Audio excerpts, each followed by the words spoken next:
Season tonight as they'll take on the Lone Oak Jackrabbits, and it's time for Panther Talk with Todd Wood, presented by First Arkansas Bank and Trust. And before we talk about tonight's game, let's go back and talk about last week's victory, road win, a shutout victory.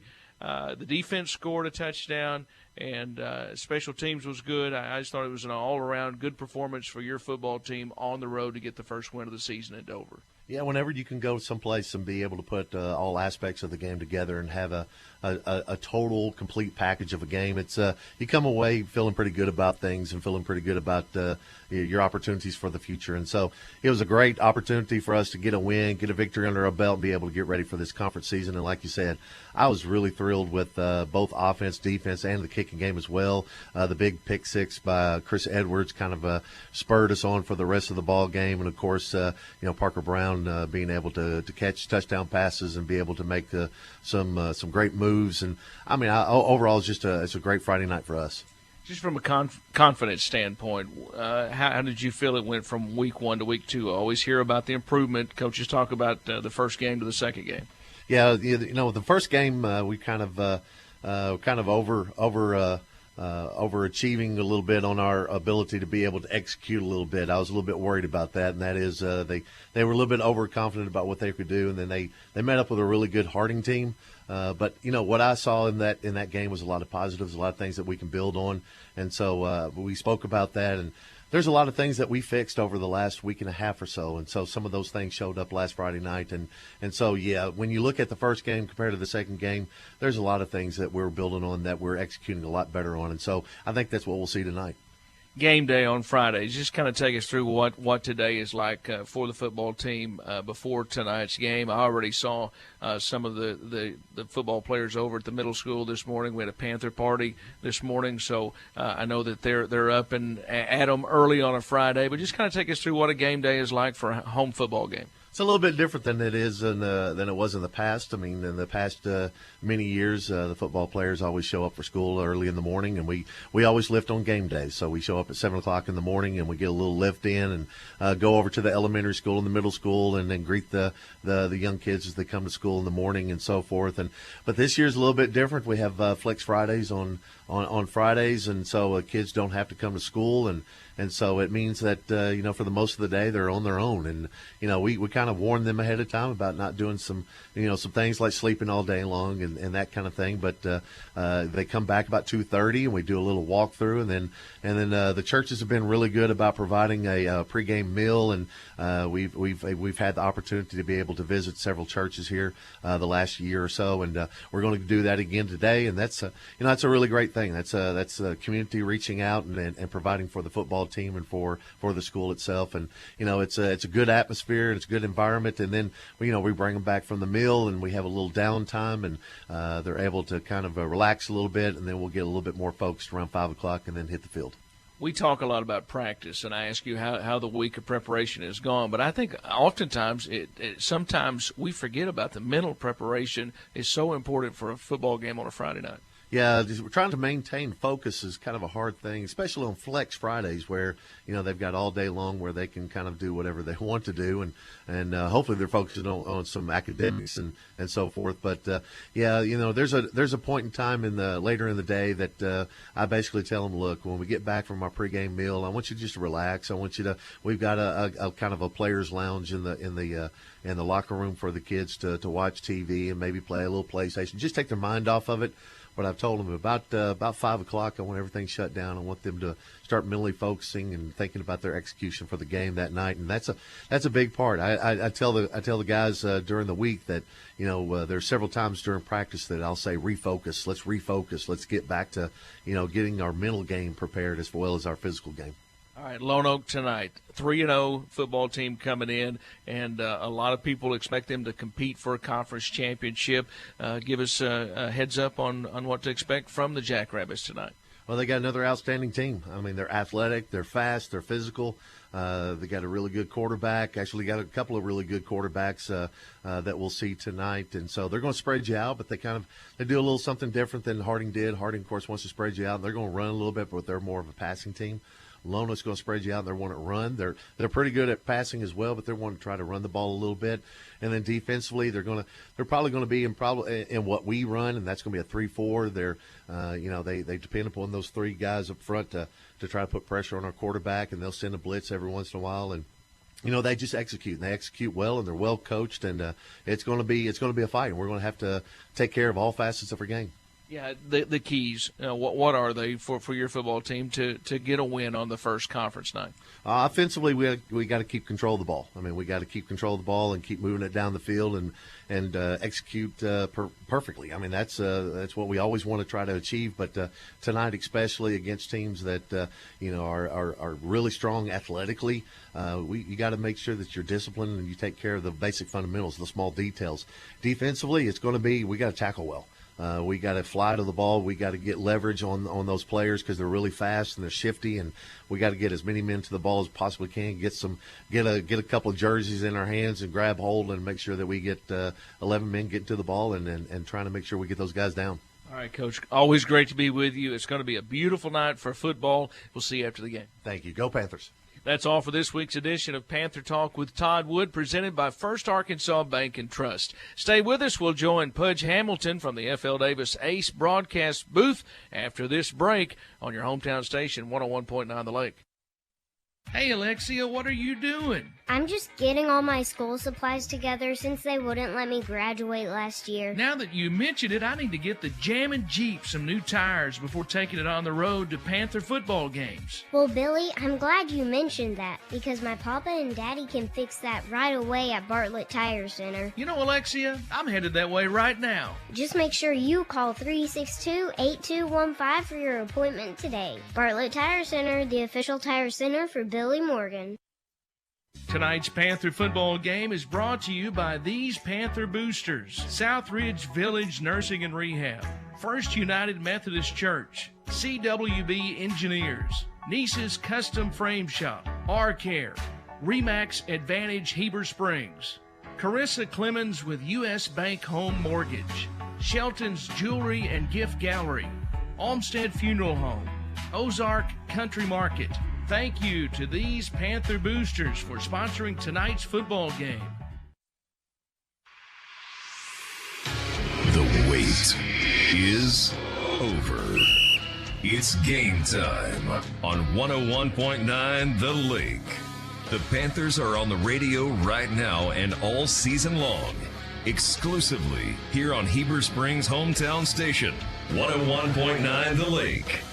Tonight's game is presented to you by Cowboy Chevrolet Buick GMC, First Arkansas Bank and Trust, F.L. Davis Home and Building Centers, Heartland Ford, Tim Brewer Shelter Insurance, Baptist Health, Red River Dodge, Heber Springs Home Furnishings, Cry-Like Real Estate, Cowboy Collision and Customs, Bartlett Tire, and by the Mini Panther Football Boosters.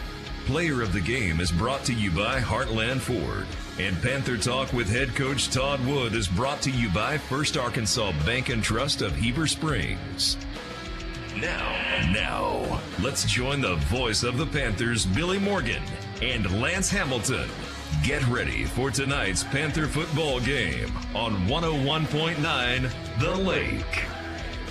Football greetings and welcome to Panther Stadium on a beautiful Friday night as we get ready for conference season to begin as the Panthers ready to take on the Lone Oak Jackrabbits. A very pleasant good evening, everyone. Billy Morgan with Lance Hamilton from Panther Stadium. As you look on, and if you're watching the game right now on YouTube or Facebook Live, you're watching the coin toss right now. Lance, you keep your eye on that, and I'll tell everybody about Julian Heat and Air. Julian Heat and Air, the Greers Ferry Lake area's preferred Amana dealer, providing outstanding warranty coverage. Amana's 70-year promise is to build products that last. Julian Heat and Air has a vast degree of heating and air conditioning knowledge and experience. Julian Heat and Air can help you design a comfort system that best fits your needs. Located on Main Street in Heber Springs, call 270-9369 for an appointment. That's 270-9369. Well, Lance Hamilton, tell me about the Julian Heat and Air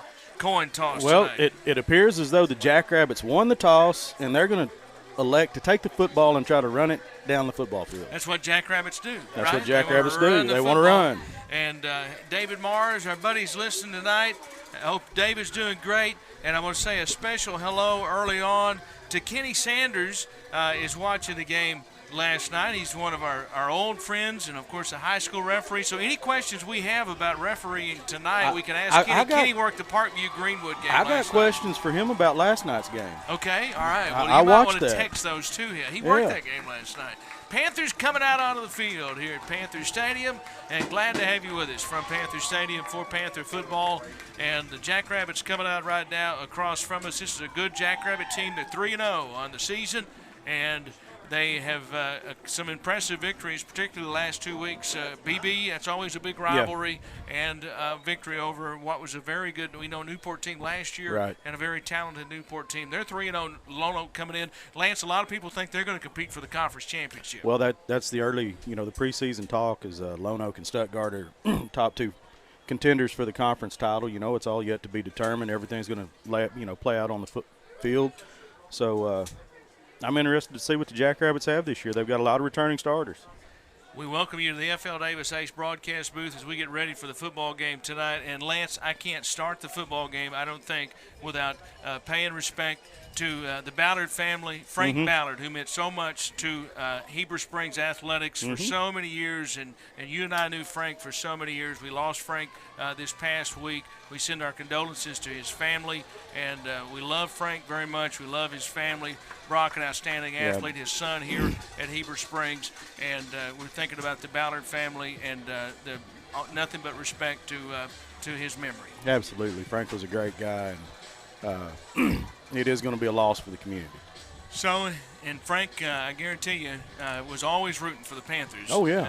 In whatever sport they were competing in. That's right. So we are ready to go here from Panther Stadium. Glad to have you with us. You can see it on YouTube and Facebook Live right now. The Panthers are going to be kicking it away left to right in front of us. The Jackrabbits will be going right to left in front of us here in the opening quarter of play. Marty Moss still likes to listen to the games on the radio, and so he wants to know which direction they're going. Onside kick to start it, and the Panthers have it at the 49-yard line. Surprise onside, and the Panthers come up with it.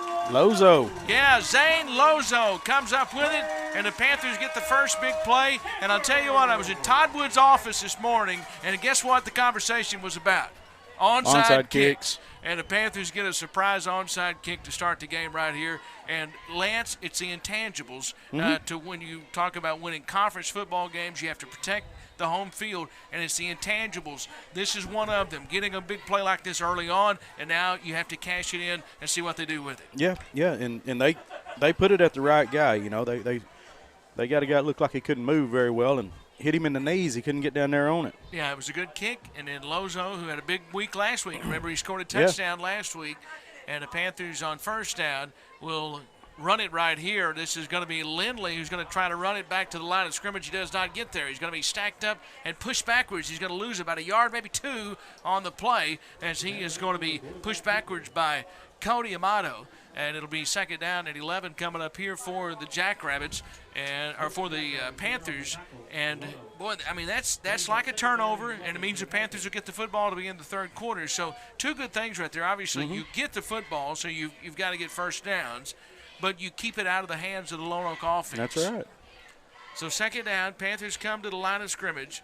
And Xander Lindley takes. Now Lindley swings it out left side to Parker Brown. He makes the first man miss, but now the pursuit's going to get him. It's going to be a 2-yard loss back to the 46-yard line after Lone Oak tackles him for the loss, and it's going to bring up third down. So third down and long for the Panthers right here. He made the first man miss, but there's too many white jerseys in the backfield, and Zorian Gibson made the tackle. It'll be third down at about 13 here. Yeah, the Jackrabbits look pretty good on defense, Bill. So they gave him a good spot up near the 47-yard line, open field to the right. Panthers have three receivers in that direction, one to the left. And look into the sideline to get a play. Hannah is in the slot and still looking to get a play now from the sideline. Yancey is one of the receivers on the right side as well. And now I think they have to take a timeout. Did they get the timeout before the penalty? No, nope. They did not. So the penalty flag against the Panthers. So it's third down and about 18 now after the penalty flag. So 3rd and 18 back to the 42 with 10:30 remaining here in the first quarter of play. That's brought to you by Bartlett Tire Center. Billy Morgan with Lance Hamilton. Jeremy Bivens directing here in the booth. And Trip Keeter's up top. He has the high camera. And Lane Tubbs is down on the field with the camera down on the field. And our producer and engineer back in the studio for radio is Rick Hobgood. End around, coming to the near side. Brown breaks a tackle, 45, first down 40, inside the 30-yard line. And Parker Brown with a big play down inside the 30-yard line of the 26. And the Panthers have a big first down. And Lone Oak, I think, Lance, they were looking for run there, and they got the end around. And it is Parker Brown who made it happen there with a broken. Breaks a tackle, 45, first down 40, inside the Middle got 32 yards. So give it right here to Brown inside, and that's positive yardage down inside the 25, down to the 24-yard line on the ground. And it'll bring up second down for the Panthers here, tackled by Gibson.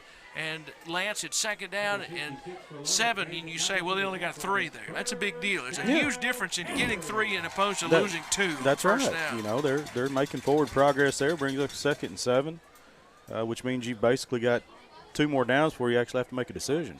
Open field to the right, and now Lindley with an empty backfield. He has 2 receivers to the right. He has Hannah and Cusick. And on the left side is Yancey and Brown. 5 on the clock. And now this play clock again running down. Again it's snapped. Lindley looks right. Pressure coming. He's sacked back at the 28-yard line. He did not have time to throw the football. Pressure got him from the backside. He never had a chance. Draylon Clay, the linebacker, got him, the senior. And it'll be 3rd down and 12, so it's a 5-yard loss on the play. And Lance, the Panthers looked a little bit confused right before that snap, and the protection up front broke down. Yeah, they it's taken them a little bit to get the play in there, and there is a little bit of confusion going on down there on the field amongst the 11 out there. Brown in the backfield here now. He comes out of the backfield, so 3 receivers to the left and 2 to the right, and the whistles before the snap that got away from Lindley. False start. And it is a false start penalty against the Panthers. So it's basically like they had just a few moments ago. And you're 3rd down and 17. Now it was 3rd and 18. They got the first down. You can't keep living like this, though. No. And able to convert and get a first down there on 3rd down and long a few moments ago here in the Bartlett Tire Center first quarter. So now it's 3rd and 17, and open field to the left. Now Lindley rolls to the left, now throws back to the right. It's incomplete, intended for Cusick.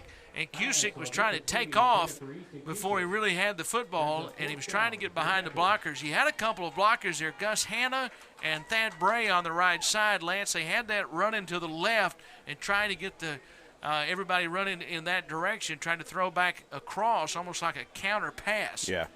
But it'll be 4th down and 17 now. Yeah, they did. Like you said, Easton just pulled his eyes up a little too soon and didn't watch it into the basket. So now Lindley takes it, now it gets away from him, and he's just going to fall on it back at the 44-yard line. So that's another loss, and it's a turnover on downs. And that snap looked like it was looked like a good snap from up here, but it got away. And so now the Panthers turn it over on downs, and Lone Oak will have it. Panthers did get the 1 first down they converted, but Lance, the penalties and the sack really stopped that drive. Yeah, they did. There was a couple of bad snaps there. I don't know if they were bad snaps or Lindley just pulling his eyes or his head up and taking his eyes off the football before he gets a hold of it. But you got to correct that. So we're going to see Lone Oak's offense come out of the football field for the first time, and we'll see who is going to line up at quarterback. That was the big conversation today, and I think it's Allen, isn't it? No, it is going to be Pepper. Spencer Pepper took the snap, and now he's going to keep, and he's going to carry it into Panther territory, moving right to left across midfield, inside the 45, down to the 41-yard line. We didn't get to see him last year, and because we'd heard a lot about him, but he didn't play in that game. He was injured, but we're going to see him tonight. Open field is to the right, first down at the 41-yard line, and the Jackrabbits and the Panthers, really their roster sizes are about the same, Lance. A lot of speed on this Jackrabbit team. Open field to the right, and now this is Spencer Pepper in the backfield. And now Pepper in pistol formation. Pepper takes, turns. He hands the football off here, run it to the right side. Panthers are going to make the tackle off the right side after about a 4-yard gain. They combine on that right side as Hayden Johnson. And Lucas Langster was also in on the play. It's 3 yards instead of 4, so it's second down and 7. Right. And the football in the center of the field right at the 38. So shotgun formation. Spencer has the back to his left. Now give it on the end around, cover to the near side. The Panthers really defend that well. It's going to be a loss on the play. The tackle, Jackson West, was in the backfield. And Lance, he got around the blocker, and they couldn't stop him. And it's a loss back to the 42, so it's third down and 11. Well, it's good to hear his name. Yeah. You know, he's had a silent first couple of games. I mean, he's been on a few plays, but the last couple of years, it's been Jackson West quite a lot on defense, along with Keenan Sneed. Latrell Burnett in the backfield carried it a few moments ago. He didn't carry it there, so that time they ran with Landon Jones. So it's third down and 11. And Panthers need to stop right here. Open field to the right, and now Pepper in shotgun, and he has Burnett to his left. He wants to throw. He's throwing right side, and it's incomplete. The coverage provided by Chris Edwards. Remember, Chris Edwards had the pick 6 last week. That's the first interception for a Panther in 12 games. And intended there for Denham Gooden. And it's fourth down and 11. You know that Lono's going to go for it here at the 42. They need to get down to the 31 for a first down, so it's really fourth and 11.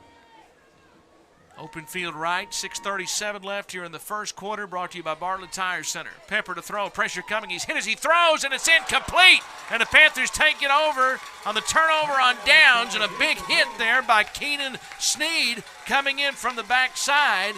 And Parker it is on the coverage. Parker Brown. No, Zachary Parker. Zachary Parker on coverage broke it up, but Lance, that was forced by the fact that Keenan Sneed made him throw it quicker than he wanted to. Oh, yeah, and then he just barely released the football, and Sneed laid him out. So the Panther defense is going to give the football back to the offense, so we'll see what they can do. Hey, it's Bartlett Tire Center's favorite time of the year. Time to cheer on the Panthers. Let Bartlett Tire Center be your one-stop shop for all of your general automotive maintenance needs. They will get your vehicle ready for all the games you'll be attending. Go see Bartlett Tire Center. So it's first down at the 42, and now Lindley throwing right side for Hannah, and it's incomplete. Hannah really turned into a DB right there because that was almost picked off. Chase Dockery stepped up, and I thought he was going to intercept it, but then it was really broken up by Gus Hannah. So it's second down and 10. Well, both of these teams want to throw it, so we might have a long game. Clock's not running right now. It's looking that way. Yeah, both teams throwing teams. Football at the 42-yard line, and open field is to the left.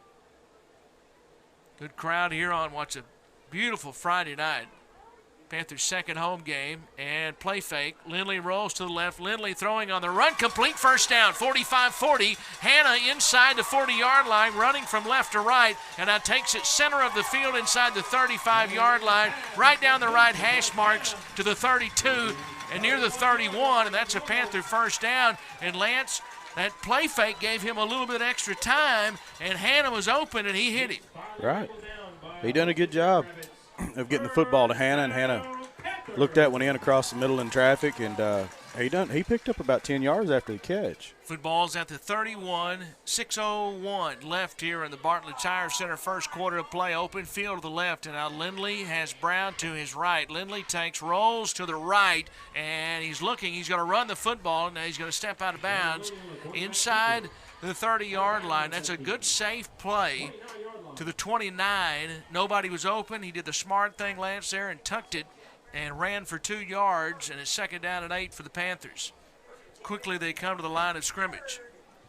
So they get the play from the sideline, and now open field to the left, empty backfield this time, and Cusick and Hannah are the receivers to the right, Brown and Yancey to the left.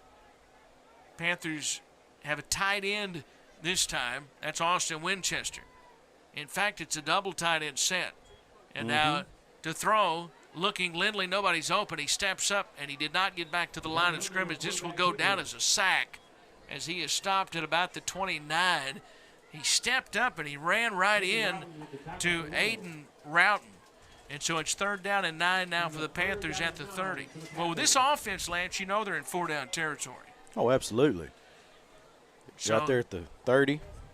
5:23 left here in the Bartlett Tire Center first quarter. Lindley looking. Lindley throwing down the middle. Incomplete. Intended for Cusick. It was broken up before it got to him inside the 15-yard line. And it was broken up there by it was broken up by Jones, Landon Jones. So it's 4th down and 9 now at the 30-yard line.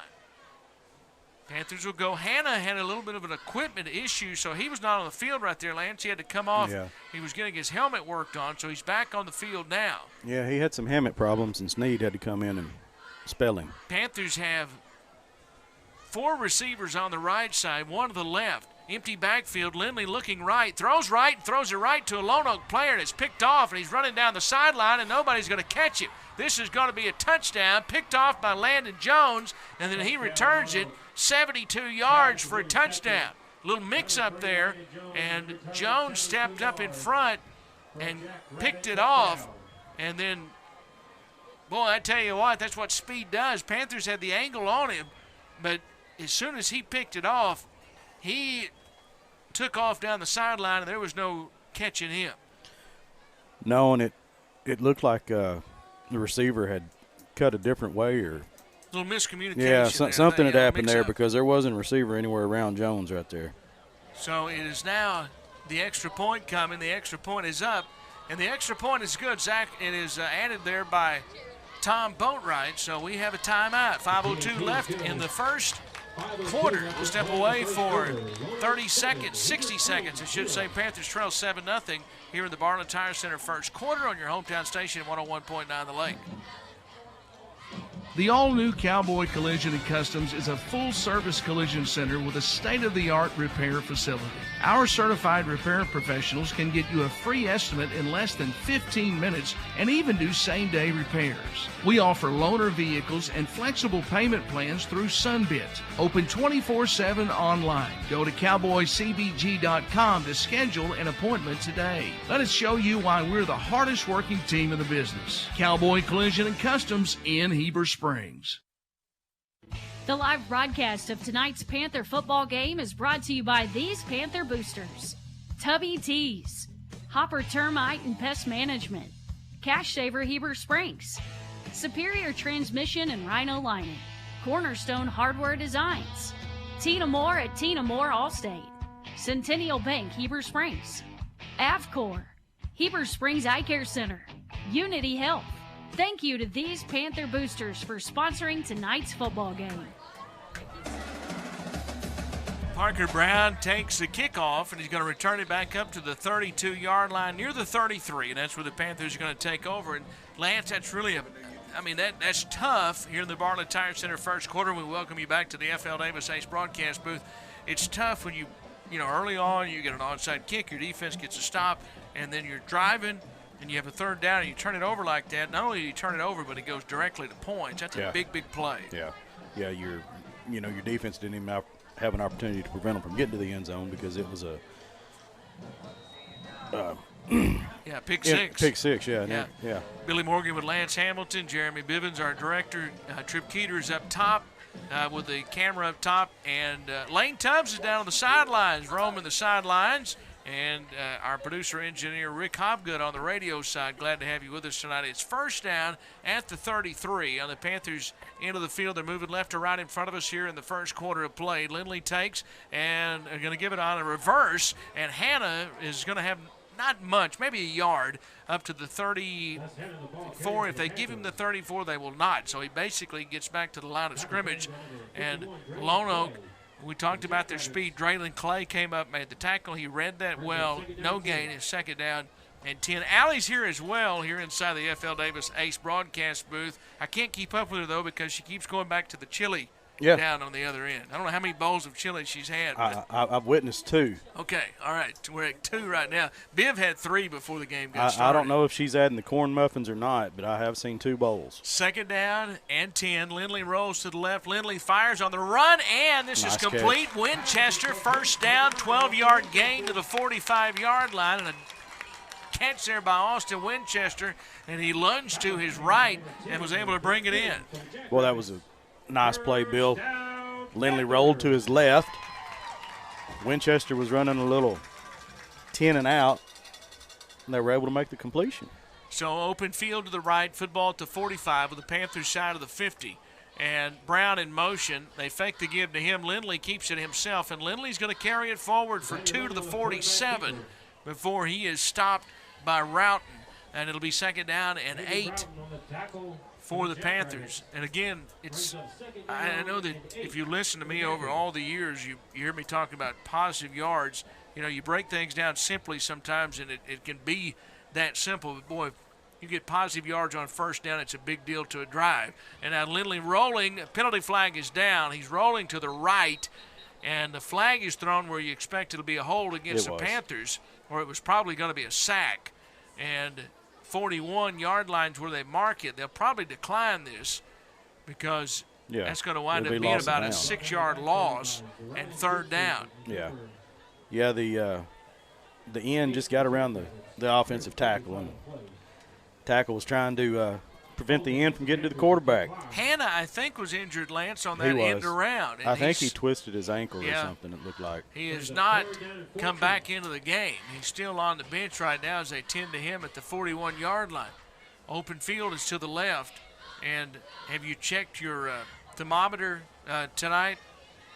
70 72. degrees. Hey, I said it was 70 right now. And I told Allie this morning, we were at the middle school on the Cowboy Chevrolet Morning Show, and I said 73 at kickoff, and it was 72 at kickoff. Did you have your jacket on this morning? I was a little bit chilly this morning. I had long pants on. 3rd down, 15 for the Panthers here. Brown sidesteps one man and runs up across the 43 to the 44 before he stopped, and it's going to be 4th down and 11 for the Panthers. And it was a cool. We've had some cool mornings, and I've enjoyed them. I'm surprised Allie didn't have a little propane heater set out for you guys this morning. We may have to get one of those. Cody Amato made the tackle. You know, like the little golf cart style heaters? I mean, you just use a little propane bottle. You mentioned golf. I know nothing. Yeah. When you said golf, you lost me. How about they put them in those side-by-sides also. Okay. Yeah, there you go. I'd take one of those. There you go. 4th down and 11. Panthers in shotgun. 3 receivers to the right, 2 to the left. And the play clock is at 5. Lindley takes on 4th down. Lindley being pressured, and Lindley sacked. 3-yard loss. Panthers turn it over on downs, and the Jackrabbits got to him. And I'll tell you what, they're having a hard time blocking Traylon Clay up front, and it'll be 1st down Lone Oak at the 42-yard line. Yeah, the defensive front for Lone Oak those guys are pretty quick off the snap. Linebackers are filling their holes. So the football is at the 42, and open field is to the left. It is Spencer Pepper in shotgun. And now Spencer Pepper takes. He's going to put it in the belly of the running back, Burnett, coming to the left side. And Panthers string it out and tackle him for a loss. The football's free, and the Panthers have it. They're saying they do, and they do. The Panthers have it. Panthers come away with it, and the fumble is recovered there by Zachary Park. And now Spencer Pepper takes. He's going to put it in the belly of the running back, Burnett, coming to the left side. And Panthers string it out and tackle him for a loss. The football's free, and the Panthers have it. Runner hit the ground. Zane Lozo's had a really good 2 weeks, and the Panthers are going to get it back. And Todd Wood has to be really happy with this defense, Lance. That's great field position for Lone Oak here in the Bartlett Tire Center first quarter of play, and they were not able to cash in.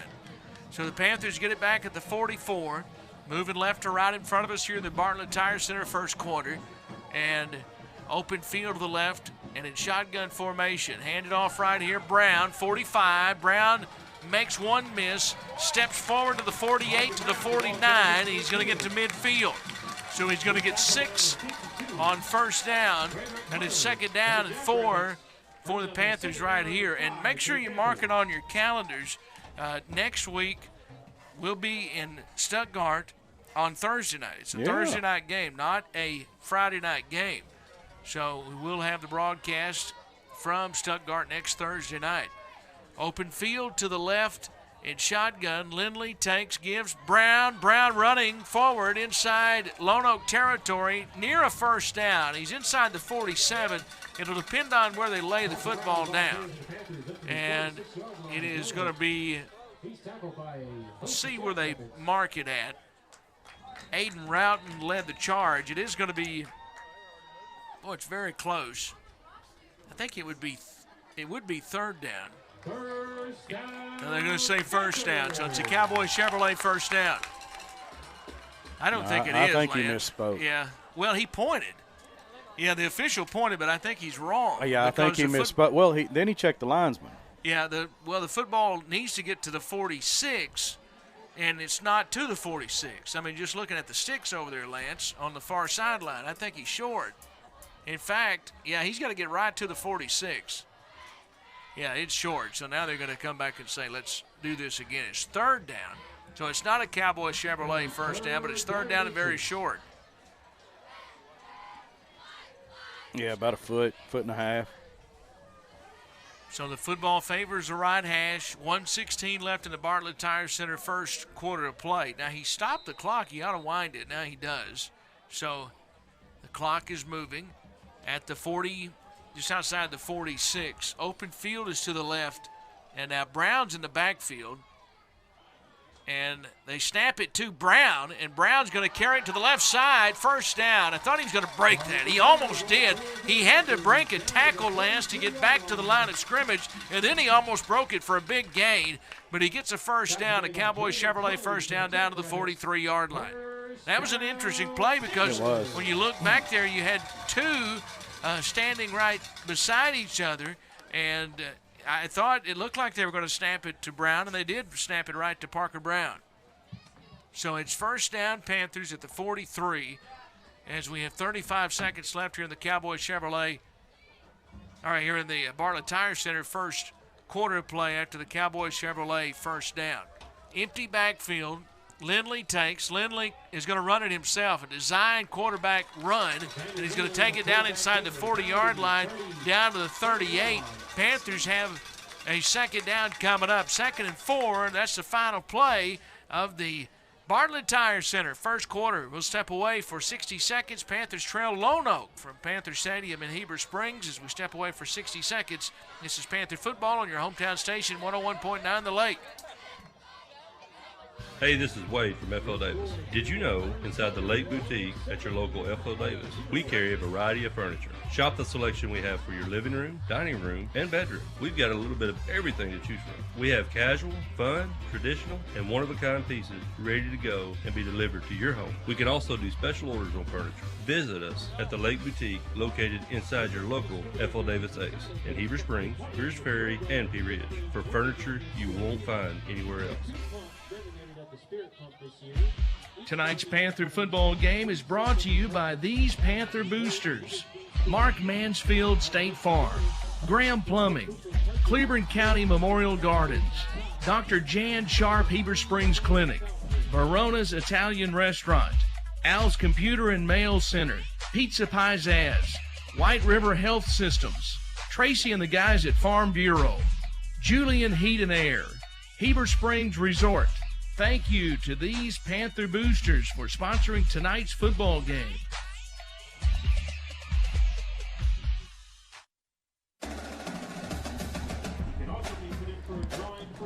So we move to the Tim Brewer Shelter Insurance second quarter. Panthers trail 7-0, second down at 4, and now Lindley throws it back across the field after he rolled to the right. Dangerous pass there, and he threw it back to the left to Parker Brown. And the most probably the best thing that I can tell you after that is that it's an incomplete pass. Right. Because the way it looked there, I thought Frederick Hunter was going to step in front of that pass and go the other way. Yeah, I did too. I mean, that's the way it looked up. Unfortunately, he got his feet tangled up with Parker Brown. So it's 3rd and 4. Panthers wanted to set that up back to the left side after everybody was running to the right, but there was just nothing open. So Panthers trail. They have it at the 37 of Lone Oak, and 3rd down and 4. And the snap is taken, give to Brown, and Brown's going to carry it forward. He is hit hard after he got up in the air. Lone Oak said the ball came free, but I think they blew it dead at the 35. Lone Oak had it, but I thought they'd blown it dead at the 35-yard line. Nobody has pointed. Well, yeah, they're going to say Lone Oak's got it. Well, I tell you, Lance, they tackled him, and when he was hit, he was forced up in the air, and then he got hit again. Yeah. And that's what forced the football free. I thought I'd heard a whistle, but I guess not. At the 35, he's going to be about a yard, maybe 2 short of the 1st down. And that Todd Wood, I think, is asking the same thing. I think he thought he heard a whistle as well. He thought the play was blown dead. And that's the question. That coach is on the field asking for an explanation. Right. But nevertheless, it's going to be Lone Oak football at the 35-yard line. They did definitely come away with it.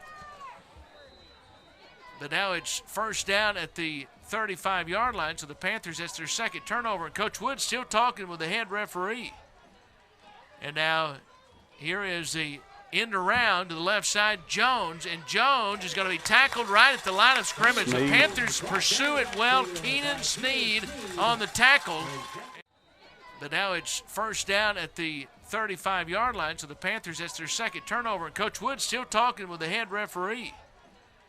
And now here is the end around to the left side, Jones. And Jones is going to be tackled right at the line of right. And now Pepper looks into the boundary to get a play. Lone Oak will show some different backs to you.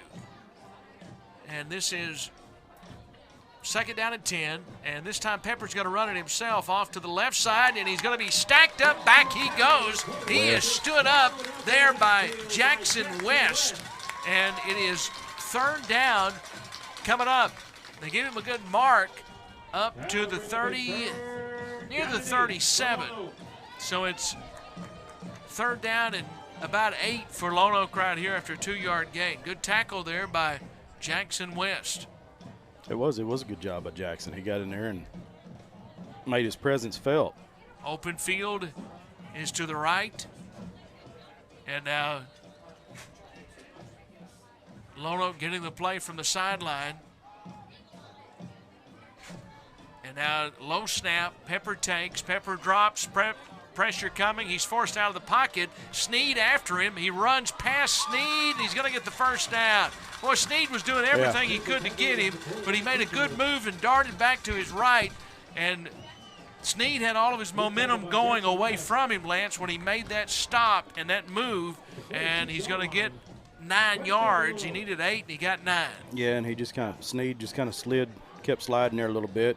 And I thought Jackson West was going to get him on pursuit, but it just didn't happen. Well, you've got to be happy with the coverage downfield. And again, the pursuit there. It's just one of those plays that a good play was made by Pepper, and you give him all the credit there. 9:47 left in the Tim Brewer Shelter Insurance 2nd quarter. We are comfortable here in the FL Davis Ace broadcast booth, and we have a timeout of the field. So at the 46, Lone Oak takes a timeout. It'll be a 1st down for Lone Oak. We'll step away for 30 seconds on your hometown. It is Panthers trail 7-0, 9:39 left in the opening half. We step away for 30 seconds on your hometown station, 101.9 The Lake. The team at Heartland Ford lives for Friday nights and Panther football. That's why Heartland Ford is proud to present the player of the game. Whether it's throwing it deep, running the ball, or coming up with the big defensive play, each game, a player gives his best out on the field. At Heartland Ford, they give you their best day in and day out with excellent products, outstanding service, and a dedicated team. Visit their website, heartlandford.com, or stop by the dealership located next to Pizza Hut in Heber Springs. Billy Morgan back with Lance Hamilton, Jeremy Bivens, Rick Hopgood, Lane Keeter, and Trip Keeter. And Lane Tubbs. Yeah, I'll get it right here in a minute. There is the swing pass to the left side. Panthers pursue that. That's Keenan Sneed that came up and really wrecked that play for Lone Oak. And it's going to be no gain. It's going to be a 2-yard loss on the play. 2nd down at 12. Coming up right here. Jones on the reception. Yeah, Trip Keeter's upstairs. Lane Tubbs is downstairs. We might get Lane Keeter to come out and run a camera for us, you think? Maybe. He may be sitting at home watching the game. Second down and 12 right here, and Rick Hobgood is back in the studio. He is our studio engineer if you're listening to the game on radio. Second down and about 11 right here, 8:55 left in the Tim Brewer Shelter Insurance second quarter. The play clock is down to 4. They are going to get the play off, and a lot of room up front. First down and more down into Panther territory inside the 35-yard line. And Lance, that was just too big of a hole up front, and the big fella was running there. That is the run from Jackson, and it is a first down for Lone Oak at the 35-yard line. That's really the first busted play. Jackson West made the tackle downfield. Well, he done a good job to get Jackson down. So it is first down and give to the right side. In fact, is kept by Pepper, and Pepper inside the 20, inside the 10, the 5, touchdown. And Pepper, I don't think, was ever touched. He made a good fake, and then Spencer Pepper is going to run it in from 35 yards out for the touchdown. And now the Panthers find themselves down 13-0. So Lone Oak with two big plays here early in this second quarter that is brought to you by Tim Brewer Shelter Insurance. So it is now, the extra point is up, and the extra point is good. So it is now 14-0. Panthers trail. Let's step away and take a 30-second timeout. 60-second timeout. 8:11 left here in the second quarter. This is Panther Football on your hometown station, 101.9 The Lake. The live broadcast of tonight's Panther football game is brought to you by these Panther boosters. Rock Mortgage Lending Equal Housing Lender. Survival Flight. Jitterbug Coffee House. Judy King School of Dance. Cornerstone Title and Escrow. McKenzie Realty. Allen Furniture. Eagle Bank. Stephanie Thompson with Access Medical Clinic. Thank you to these Panther boosters for sponsoring tonight's football game. First Arkansas Bank and Trust is thinking outside the box with Cube. Cube is a new interactive banking service that allows you to cash checks, make deposits, make your home or auto loan payment without leaving the comfort of your vehicle. Cube uses live, local, friendly account representatives Monday through Friday, 6 a.m. to 8 p.m. and Saturday and Sunday, 10 a.m. to 3 p.m. For extended banking hours, personal service, and convenient access, start banking outside the box with Cube at First Arkansas Bank and Trust. Member FDIC. Back at Panther Stadium, a high sky kick that is going to be taken. Panthers will have it at the 33-yard line. Peanut Miller is listening tonight or watching. One of the other Kenny Nations is watching. Yeah. Peanut's a first-time listener, long-time caller. Yeah. He's getting fancy on us. Yeah. So it is a first down for the Panthers as they bring their offense back out onto the field. Lance also. What are you doing here, Bill? I'm trying to fix my ears. Also Steve Castleberry is listening. Well, good. And 7-6. In fact, Steve may be here, Lance, at the game. Stuttgart and Southside. Yeah, 7-6. Stuttgart leads Southside. Open field is to the left, and now some miscommunication in the backfield, and it's going to be a loss in the play. In that time, we've seen Lone Oak at times their defensive line be really dominant, and the tackle for loss right there. So it's going to bring up second down and long here for the Panthers. Well, and it's a good thing the football didn't get put on the ground right there. Yeah. The big dog daddy has entered the stadium. Does he have a bag of popcorn? He's got a bag of popcorn and a Dr. Pepper. Good. You need a bag of Joe Suggs said the popcorn is really good tonight. Yeah. Second down and 14. And now Lindley takes, rolling to the left side. Lindley looking, firing on the run, incomplete. Coverage was there. It was intended for Winchester, but the coverage was very good. Gooden was right there. So had it been thrown on target, he would have had a chance to intercept it. Quite possibly. So it is now third down and long, third and about 14 for the Panthers. 7:27 left here in the second quarter of play. That's brought to you by Tim Brewer Shelter Insurance. I can hear Wade. Can you hear him? Oh, absolutely. He's sitting right below us. How can you not hear him? So it is third down. Well, we're sitting inside the F.L. Davis Ace booth. And now pressure coming, and down goes Lindley. He is sacked. Loss on the play. And once again, Aiden Rowden's been very good tonight. And he made the tackle, so it's fourth down and very long for the Panthers now. Yeah, Lindley's receivers were covered up, and pocket collapsed on him before he had an opportunity to get out of there. So fourth and long, back at the 36. See what the Panthers want to – I'm sorry, fourth and long right here. See what the Panthers want to do with it right here. 4th and 16, 6:49 left until halftime, and it looks like they got to punt it. Lindley in punt formation. He's going to get the punt away. This is a good punt. It is going to hit at the 45, take a Panther roll inside the 35-yard line, and it's going to be downed out of bounds on the near sideline at about the 34. So that's a good punt. Mm-hmm. That is a good punt from where they were. Yeah, it winds up being a 41-yard punt officially, and so the Panthers will see Lone Oak with their defense on the field. Panther defense has forced one turnover, Lance, but they have not been able to capitalize when they have gotten the opportunities. Yeah, they haven't. It's been a struggle for the Panther offense tonight to move the football down the field. The Lone Oak defense has been pretty relentless.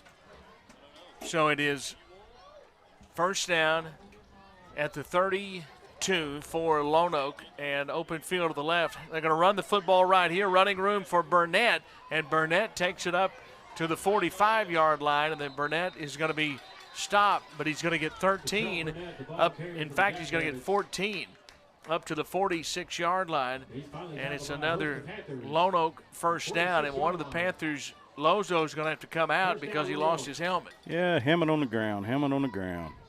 That's never a good thing, right? No, not these days. That means you got to come out of the football game. Yeah. First down at the 46. Second, it is first down at the 46. Open field to the left. And now they're going to keep it on the ground right here. And again, running room right side. 45-40, and that's an ankle tackle by Cusick. And a good play has saved an even bigger gain down to the 38-yard line. Lance, they found something with the running game. Yeah. Yeah, they've got Burnett. Looked like he was going behind, who is that, 50 over there on the far side? Yeah, Chauncey Johnson. So first down at the 39, open field to the left side. And now Pepper is going to keep the football himself, and he's going to carry it inside the 35-yard line, down inside the 30-yard line. Lucas Langster was the first one to get his hands on him. And it is another first down for the Jackrabbits. They've gone away from the pass. Hey, the Panthers were really covering the pass well, Lance. And so they've gone to the run, and it's been very productive for Lone Oak. It's been successful for the Jackrabbits. Like I said, I think they're getting Burnett over there off of Chauncey Johnson's left shoulder. Kenny Nations I said he's watching, he heard me talking about popcorn, Of course, you know where my favorite popcorn is, down at the Gym movie theater. But Joe said the popcorn's good here tonight. So swing it out to the left side. This is a completion. And another first down complete there to Landon Jones, and he takes it down inside the 20-yard line down to about the 17. So it's a first down once again for Lone Oak. I told you it's one more week of Cry Macho, which is at the Gym movie theater. It's here one more week, so it's your last week to go and get a chance to see that. So go down and see Kenny and try out the popcorn at the Gym movie theater. First down at the 17. Open field is to the right. And now Lone Oak looking for a play from the sideline. 4:52 left here in the Tim Brewer Shelter Insurance second quarter. And now Pepper takes. Pepper looks. Pressure after him. Pepper wants to throw. He fires. It is complete after it was bobbled and then brought in about a yard short of the first down. Panthers pursue to it, but it looked like it was looking for a play from the sideline. 4:52 left here in the Tim Brewer Shelter Insurance second quarter. And now Pepper takes. Pepper looks. Pressure after him. Pepper wants to throw. He fires. It is complete. Job to catch that football because it was in his hands and he got lost hit it right and he at got the time, hit. yeah. And he looked back up and the ball was There coming it down. was. And he Yeah. brought it in. So 2nd and 1. Football is at the 8, 4:10 left until halftime. Don't forget, we'll have the First Arkansas Bank and Trust halftime report. We will listen to the Heber Springs Band. And now 2nd down and 1. They throw it to the right side, incomplete.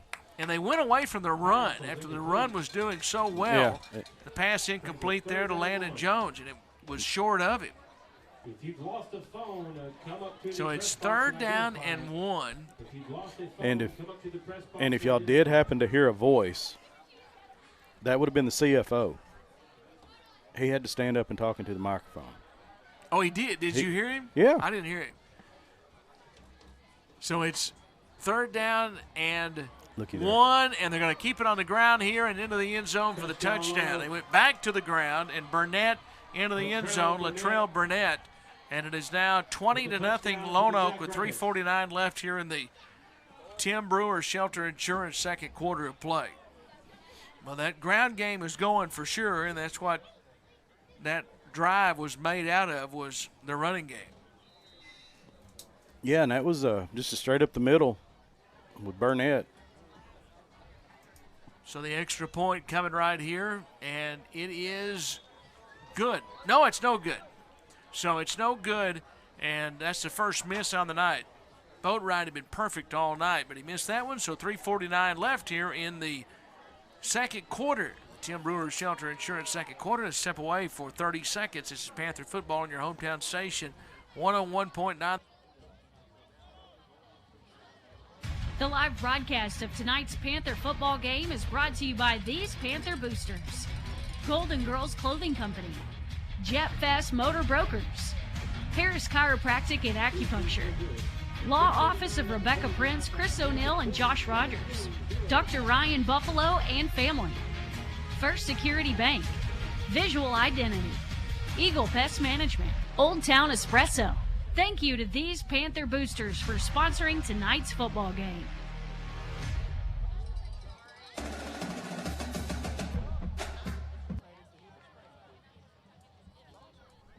Back here in the Tim Brewer Shelter Insurance second quarter, Panthers are down 20-0. And here is the kickoff. It's another sky kick. This one's going to go out of bounds. So there is a Cowboy Chevrolet penalty flag. It's down. And, hey, nothing beats spending the day watching a game with your buddies, which is why Shelter Insurance renter's policy is key to your winning game plan. It protects things your landlord's policy doesn't. Ask Shelter Insurance agent Tim Brewer or affiliate agent Lisa Sinclair about a free personal protection review or other insurance quotes at 362-5027. So I'm trying to line us up a guest for halftime. Are you? Well, good luck on that, Bill. So it is first down at the 43. Tomorrow might be one of those days when you would need that shelter insurance policy if the Hogs happen to beat A&M. That's a 2:30 game, right? Yeah, You'll it's be the watching CBS. that. It's the national game. So Parker Brown, they snap it to him. He's going to run the football across the 48-yard line up to the 50. And he's going to cross the 50-yard line near the 49 of Lone Oak. So it's a good gain on first down. And the tackle there by Hunter. Lance, it would be huge if the Panthers could put together a drive right here and score, because, remember, you get the ball to begin the third quarter. That's right. You go in only down one score. Second down. Or two, and two scores. Second down and a couple right here. 3:17 left. Open field left. Brown is right beside Lindley. Last time they snapped it to Brown. They snap it to Brown again. This time Brown's going to run it forward, And he gets back. Now, I don't think he got to the line of scrimmage. And started to say he got to the line of scrimmage, but they're going to stack it up, push him backwards, routing again. And it's a yard loss, and it's 3rd down and 3 now. Yeah, he did not get back to the line of scrimmage, Bill. So it's 3rd and 3 with 2:40 left. Oh, 33 got in his way. So open field to the left. And this time they snap it to Lindley. He spins, rolls to his left, on the run, looking, firing, back across the middle of the field, complete to Yancey. 1st down, inside the 35 to the 34-yard line of the 33, and the Panthers moved the chains, and Lancey was rolling left and found Yancey in a soft spot, and a good pass to him, and Yancey able to get about 6 yards after he caught it. Yeah, hey, I think he feels a lot more comfortable rolling to his left to throw the football. 2:17 left here in this second quarter. That's brought to you by Tim Brewer Shelter Insurance. So the Cowboys Chevrolet 1st down. Taking right here, give Brown. Brown's going to run it inside the 30-yard line. He's loose inside the 20, the 10, touchdown Panthers. Parker Brown, 32 yards, and the Panthers are on the board. Quarter that's brought to you by Tim Brewer Shelter Insurance. So the Cowboys Chevrolet 1st down. Taking right here, give Brown. Brown's going to run it inside the 30-yard line. He's loose inside the 20, the 10, touchdown Panthers. Guess somebody let go of him and he took off. Yeah, he's hard to tackle, and they didn't bring him down, and he gets the touchdown. And remember, he scored 3 last week. Mm-hmm. So here's the extra point coming. Gideon Tate, low snap, and the Panthers are going to have to try to do something with it after the low snap, and the conversion is going to fail. And really not much they could do there. It was a low snap, and Xander Lindley picked it up and tried to roll out to the left side and make something happen, but it did not. So the Panthers do not get the extra point. So 2 minutes left until half, 20-6. Panthers trail. We step away for 30 seconds on your hometown station, 101.9 The Lake. What does amazing sound like? At Baptist Health, we hear it every day. It sounds like countless miracles. Another finish line crossed. One faithful mission. Amen. And 100 years of all our best. Thank you for allowing Baptist Health to provide you with compassionate care for the past 100 years. We look forward to serving you for many to come. Visit Baptist-Health.com to learn more.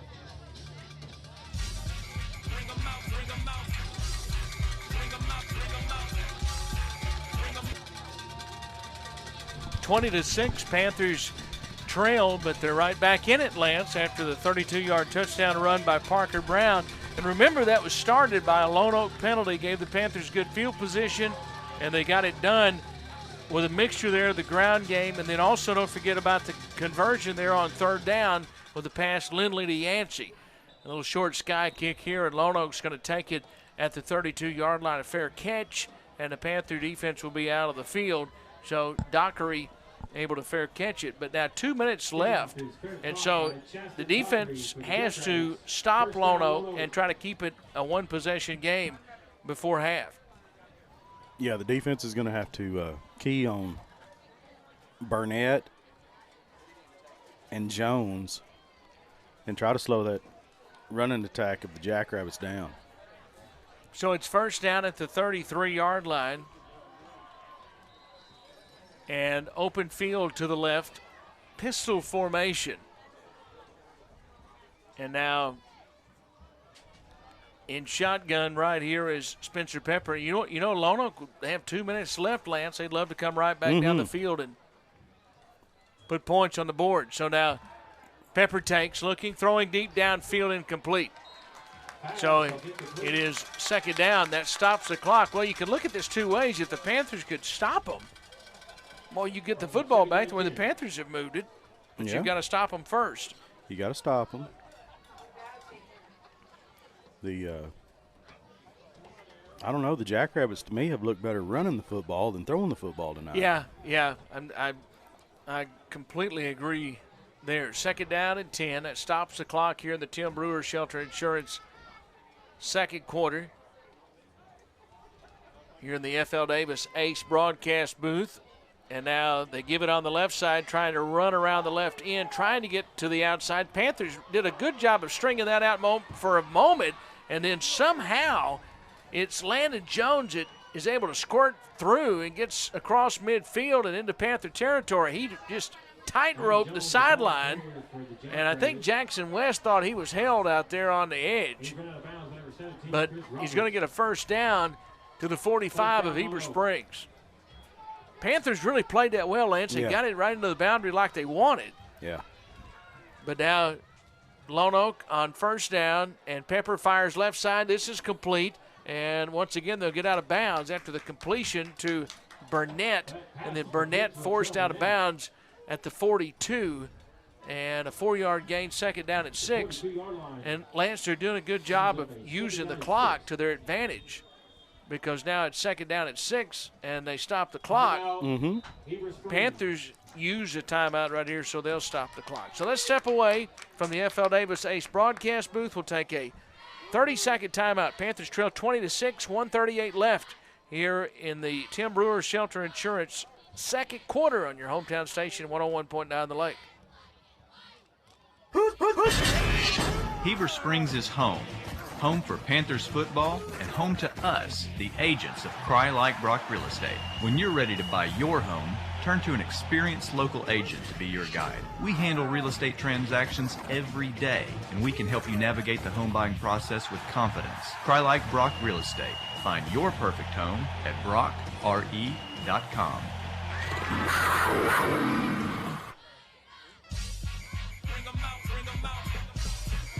Second down 6, Billy Morgan with Lance Hamilton, Jeremy Bivens, Trip Keeter, Lane Tubbs, and Rick Hobgood from Panther Stadium.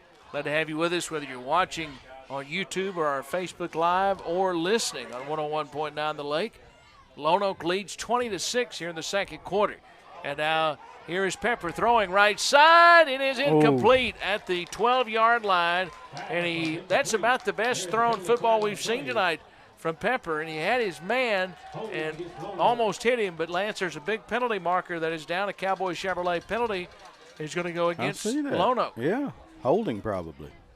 So it's going to take them back up to near midfield with 1:29 left until halftime. Hey, Coach Betts is watching the game and listening, and we'd love to be able to visit with him, but I don't know of a way. We can't connect with him. Right.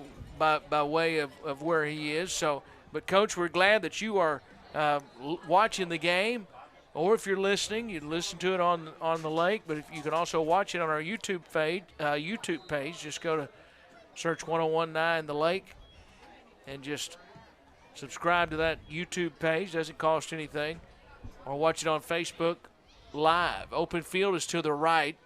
And the penalty takes it back to the 45-yard line. Pressure after Pepper. Pepper's going to throw the football incomplete to the 45. Pressure was after him, and they forced him to have to get rid of it. And it is third down and very long here, 1:22 left. Now the Panther defense, see if they can get a stop right here. Hayden Johnson was chasing him. So it's third down at the 45. It's third down at the 45. And they've got to get to the 35, the other 35. And once again, Chad and Brittany Johnson are listening down on the bayou, Billy. Oh, man. Cheering the Panthers on. Hope they're doing well down in Louisiana. Hope the weather's good down there now. Third down at the 45. And now this time going to run it. And Burnett trying to get outside. He does, midfield. And the Panthers going to bring him down, though, push him out of bounds before he gets to the first down marker. It stops the clock. Snead forced him out of bounds. With Lance, he's able to get some big yardage to make it a manageable fourth down right here. And Lone Oak, if they choose to go for it, it's fourth down at about 11, actually. Well, this is a big deal. If you get it, that's all great. But if you don't get it, Panthers get it back with 1:14 left and 2 timeouts. Oh, they're going to go, Bill. They look into the boundary to get the play. Yeah, they're going to go. So Pepper in shotgun, man in motion. They're trying to draw the Panthers off sides. And I think they did. They let the play clock go dead, and they called a timeout before the play clock did go dead. So Lone Oak does take a timeout. Harry Wright is the head coach for the Lone Oak Jackrabbits. We're going to step away for 30 seconds here in the Tim Brewer Shelter Insurance second quarter. Panthers trail 20-6, 1:14 left until half on your hometown station, 101.9 The Lake. A new year means all new inventory, great deals, and award-winning service at Steve Landers Cowboy Chevrolet Buick GMC. Are you looking to start off the new year with a new vehicle or get your current vehicle back to like-new condition? We have all your vehicle needs covered. We're open 24/7 for you to shop your way. Check out our new or pre-owned inventory, schedule service, or purchase accessories online at cowboycbg.com. Let us show you why we're the hardest working team in the business. We can't wait to see you at Cowboy Chevrolet in Heber Springs.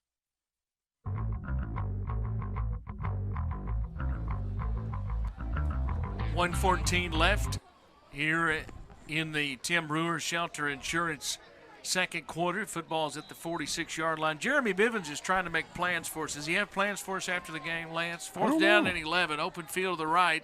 And now Pepper rolling to the right, looking to throw. Now looks back to the left. Pressure's after him. He's still rolling. He's looking. He throws downfield. It is incomplete, broken up by West. And that's a good thing he didn't pick it off because you're going to have much better field position. He broke it up, and the Panthers are going to have it at the 46-yard line with 1:03 left until halftime.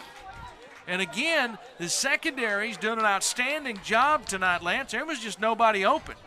Yeah, the defense is doing a pretty good job against the pass tonight. So it's first down for the Panthers at the 46-yard line. They're going to have the possession back and to see what Todd Wood's team can do right here. They have 2 timeouts to work with as you look at Coach Wood and his offense getting ready to go back out onto the football field here in the Tim Brewer Shelter Insurance second quarter. Yeah, we'll see how they... I thought Joe and Jeremy were trying to cook something up for us to do after the game. I thought that's what you were telling me a few minutes ago. It's first down at the 46. I'm pretty sure the CEO was, yes. Lindley rolling to the left, and Lindley's going to be dragged down. It's a sack. And the defensive MVP for Lone Oak tonight has been Aiden Routon. Yeah. Panthers have to burn a timeout with 46 at the 46-yard. Well, let's see, they're going to mark it at the 44, I beg your pardon. 55 seconds left in the first half, so we'll step away for 30 seconds. Panthers trail 20-6 here in the Tim Brewer Shelter Insurance second quarter. We pause for 30 seconds on your hometown station, 101.9 The Lake. Tonight's Panther football game is brought to you by these Panther boosters: Southridge Village Nursing and Rehab, First United Methodist Church, CWB Engineers, Niece's Custom Frame Shop, R-Care, Remax Advantage Heber Springs, Carissa Clemens with U.S. Bank Home Mortgage, Shelton's Jewelry and Gift Gallery, Olmsted Funeral Home, Ozark Country Market. Thank you to these Panther boosters for sponsoring tonight's football game.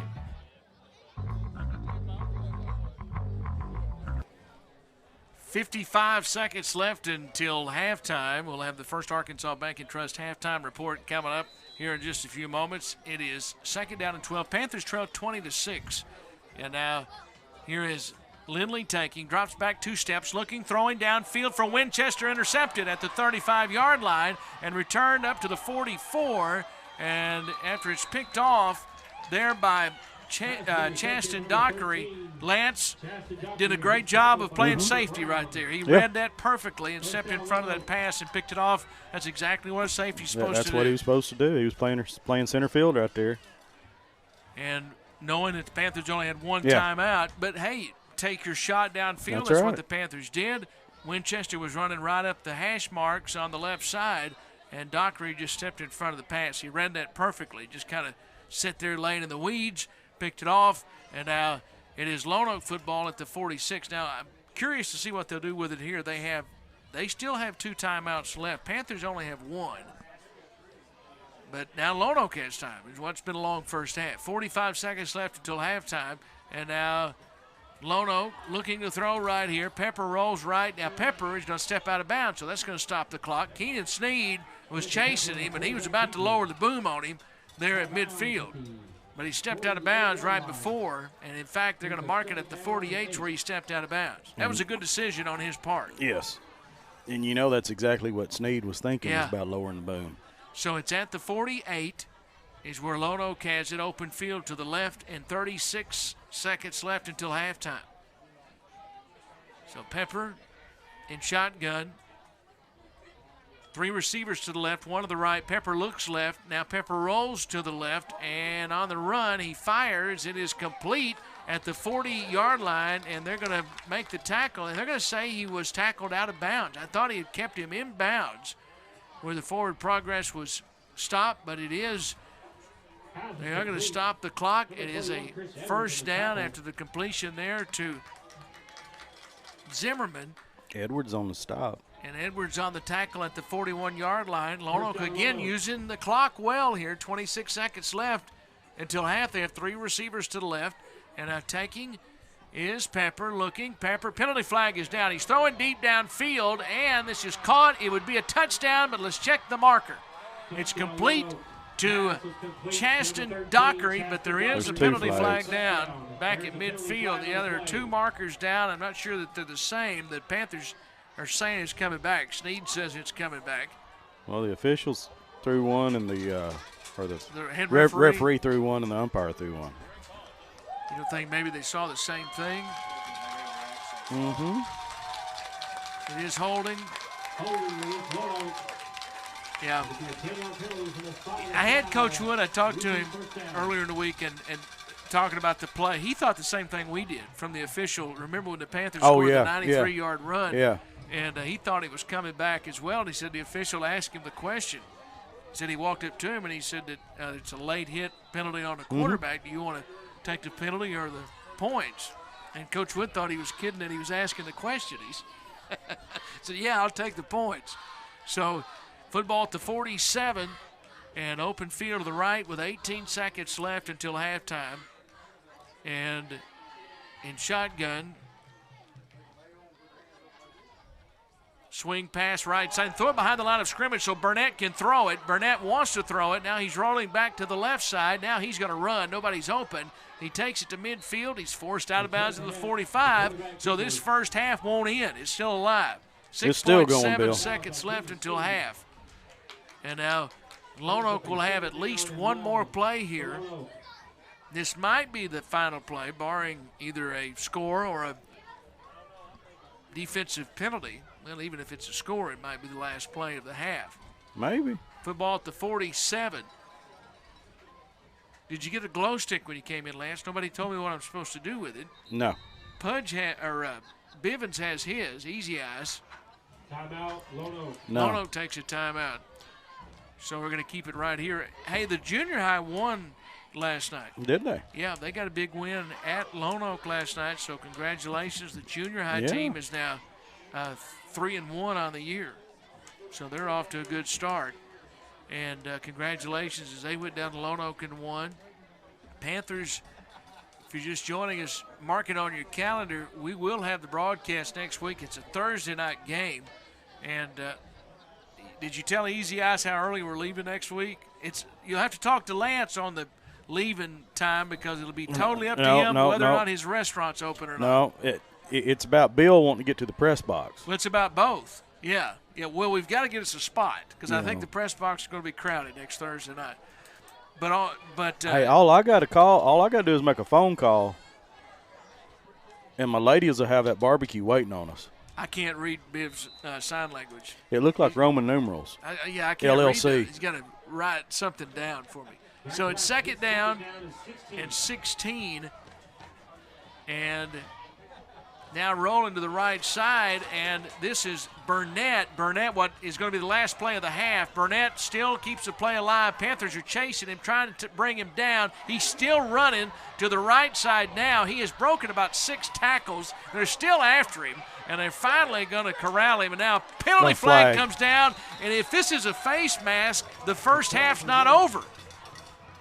Yep. And where it's thrown, that's what you expect it to be. Yep. And the Panther defense is gassed right now because they just ran about 70 yards chasing Burnett. He's tired too. He gets up, and the Panthers have an injured player. Zane Lozo is injured. I think it's going to be against Lone Oak. It is an illegal block, okay, against Lone Oak, so that is the end of the first half. So the first half finally, it did not want to end, but it finally did end. Lance, that may have been the longest first half you and I have watched together. Oh, no. That was a long one. Bill, we've been in the second quarter at 8:30 before. Okay. 8:45. All right, well, we are at halftime. 20-6. Panthers trail at halftime, and they will get the football to begin the third quarter of play. So we'll come back. We'll have halftime activities. Right now we're going to step away. We're going to take a 3-minute timeout, and then we will have the Heber Springs Band performance for you on YouTube, Facebook Live, and also on the radio. Let's step away for 3 minutes. In fact, let's step away for 4 minutes. Panthers trail 20-6 at the break, and that's all for the Tim Brewer Shelter Insurance second quarter. In the halftime coming up next, it is the First Arkansas Bank and Trust halftime report coming up next as we step away for 4 minutes on your hometown station, 101.9 The Lake. The live broadcast of tonight's Panther football game is brought to you by these Panther boosters: Tubby Tees, Hopper Termite and Pest Management, Cash Saver Heber Springs, Superior Transmission and Rhino Lining, Cornerstone Hardware Designs, Tina Moore at Tina Moore Allstate, Centennial Bank Heber Springs, Avcor, Heber Springs Eye Care Center, Unity Health. Thank you to these Panther boosters for sponsoring tonight's football game. Make your new home look new with the help of Heber Springs Home Furnishings. They can make any room in your home look its best with brands like Catnapper, Ashley, Dreamline, Restonic, and more. Check out their selection of appliances, rugs, wall art, Greer's Ferry Lake items, and Cedar outdoor furniture. Ask about free lake area delivery and payment options as low as $0 down. Go see Amy today at Heber Springs Home Furnishings, located on top of the mountain next to U-Haul in Heber Springs. Tonight's Panther football game is brought to you by these Panther boosters: Mark Mansfield State Farm, Graham Plumbing, Cleveland County Memorial Gardens, Dr. Jan Sharp Heber Springs Clinic, Verona's Italian Restaurant, Al's Computer and Mail Center, Pizza Pizzazz, White River Health Systems, Tracy and the guys at Farm Bureau, Julian Heat and Air, Heber Springs Resort. Thank you to these Panther boosters for sponsoring tonight's football game.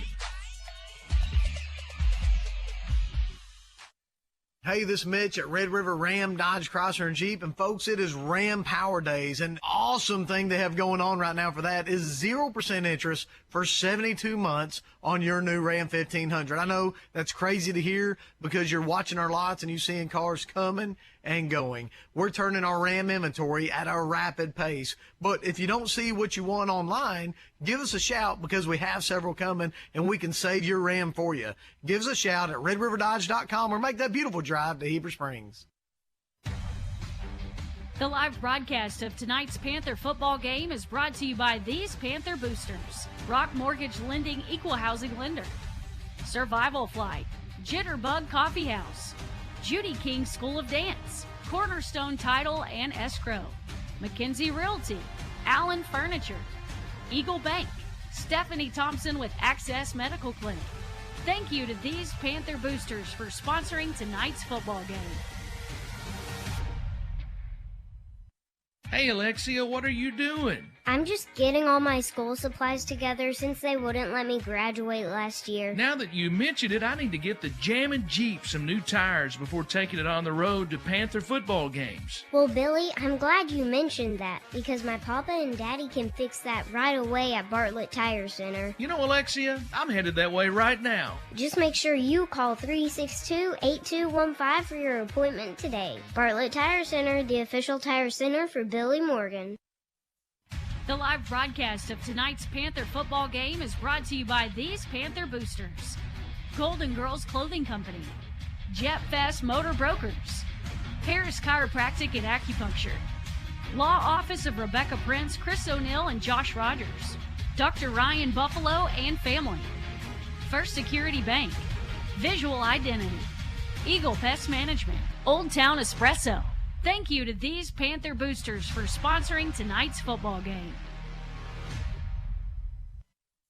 The all-new Cowboy Collision & Customs is a full-service collision center with a state-of-the-art repair facility.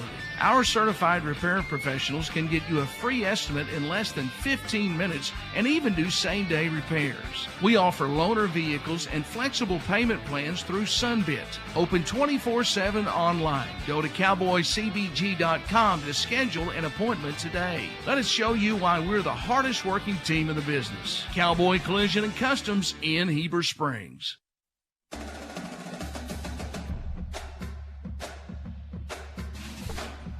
Back at halftime here on the First Arkansas Bank and Trust halftime report. First Arkansas Bank and Trust, the proud sponsors of our halftime report. Start thinking outside the box with the Cube. The Cube at First Arkansas Bank and Trust is a new way of banking. You can cash checks, make deposits, pay your house or auto loan payment, and interact with a live account representative 7 days a week.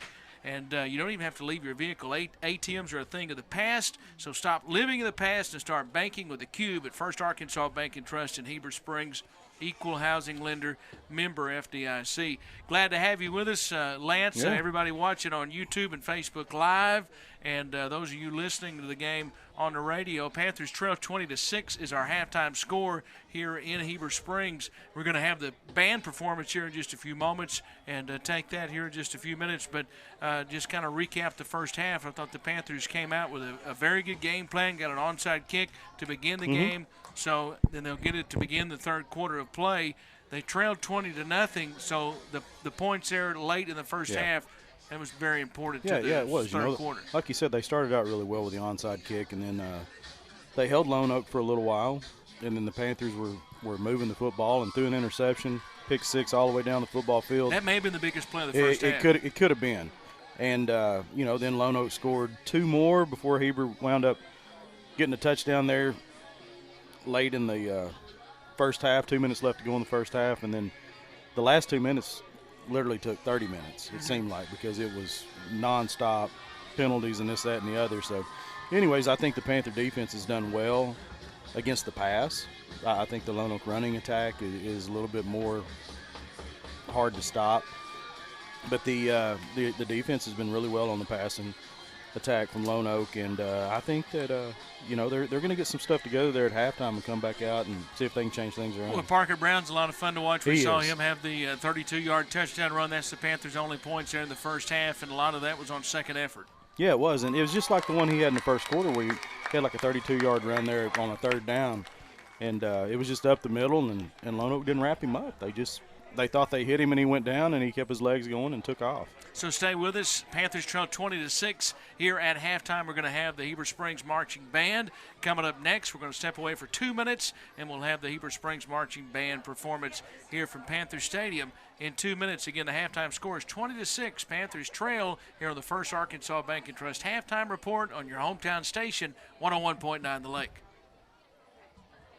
Hey, this is Wade from F.L. Davis. Did you know inside the Lake Boutique at your local F.L. Davis, we carry a variety of furniture. Shop the selection we have for your living room, dining room, and bedroom. We've got a little bit of everything to choose from. We have casual, fun, traditional, and one-of-a-kind pieces ready to go and be delivered to your home. We can also do special orders on furniture. Visit us at the Lake Boutique located inside your local F.L. Davis Ace in Heber Springs, Greers Ferry, and Pea Ridge for furniture you won't find anywhere else. Tonight's Panther football game is brought to you by these Panther boosters: Southridge Village Nursing and Rehab, First United Methodist Church, CWB Engineers, Niece's Custom Frame Shop, R-Care, Remax Advantage Heber Springs, Carissa Clemens with U.S. Bank Home Mortgage, Shelton's Jewelry and Gift Gallery, Olmsted Funeral Home, Ozark Country Market. Thank you to these Panther boosters for sponsoring tonight's football game. The team at Heartland Ford lives for Friday nights and Panther football. That's why Heartland Ford is proud to present the player of the game. Whether it's throwing it deep, running the ball, or coming up with the big defensive play, each game, a player gives his best out on the field. At Heartland Ford, they give you their best day in and day out with excellent products, outstanding service, and a dedicated team. Visit their website, heartlandford.com, or stop by the dealership located next to Pizza Hut in Heber Springs. The live broadcast of tonight's Panther football game is brought to you by these Panther boosters: Tubby Tees, Hopper Termite and Pest Management, Cash Saver Heber Springs, Superior Transmission and Rhino Lining, Cornerstone Hardware Designs, Tina Moore at Tina Moore Allstate, Centennial Bank Heber Springs, Avcor, Heber Springs Eye Care Center, Unity Health. Thank you to these Panther boosters for sponsoring tonight's football game.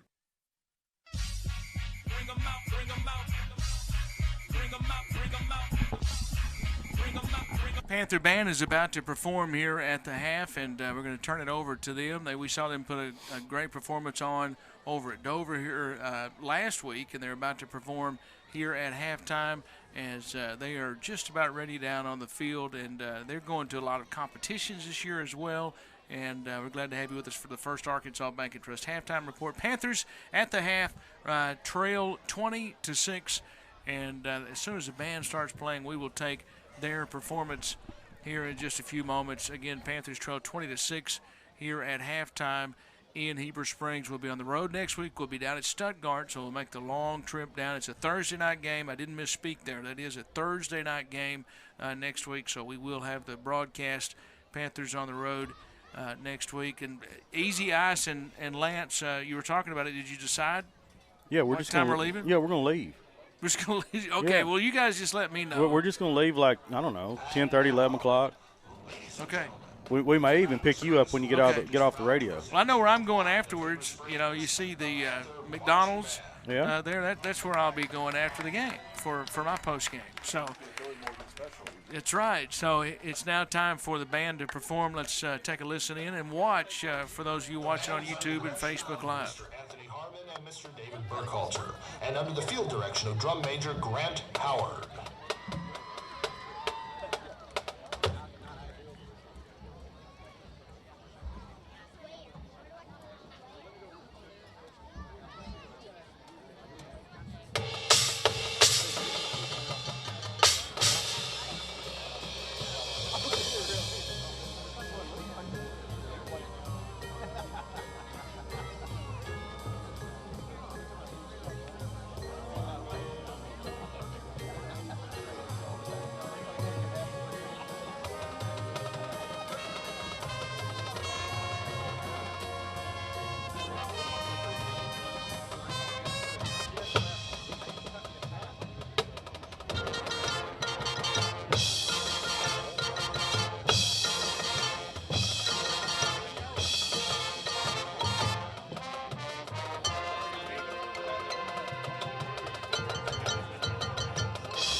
So here at halftime, the Panther Band performing here on the First Arkansas Bank and Trust halftime report. And Billy Morgan along with Lance Hamilton, Jeremy Bivens, and Trip Keeter along with Lane Tubbs. And also our producer-engineer back at the studio is Rick Hobgood. 20-6 is the halftime score. Panthers trail at the half. Panther Band will listen to them a little bit more as the Jackrabbits are coming back out onto the field, and then we'll get ready to take one more break. Get ready for the second half coming up here in just a few moments.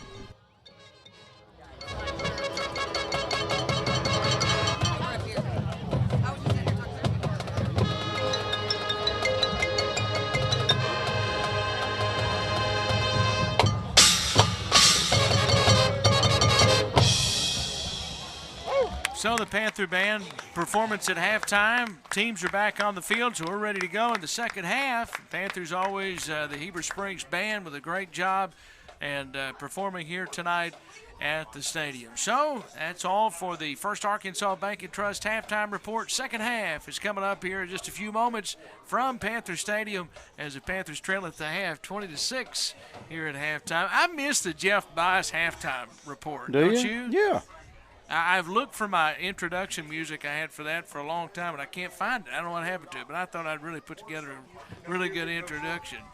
You remember the introduction music I had, though? And I have no idea where that's at. I was really proud of myself. I put a lot of hard work into that. And then he just quit us. Yeah. Wasn't it sponsored by Barger Trucking and Farms? Yeah, it was brought to you by Barger Farms and Trucking. Farms and Trucking, yeah. Barger Farms and Trucking, yeah. So, but at halftime, Panthers, now if we get him to do it again, it would be brought to you by Wayne Reeves Bridge Repair. Okay. Yeah. 20-6, Panthers trail at the half. We're going to step away and take a 3-minute timeout, second half, coming up in 3 minutes, as that's all for the First Arkansas Bank and Trust halftime report. As we step away, Panthers trail 20-6 on your hometown station, 101.9 The Lake.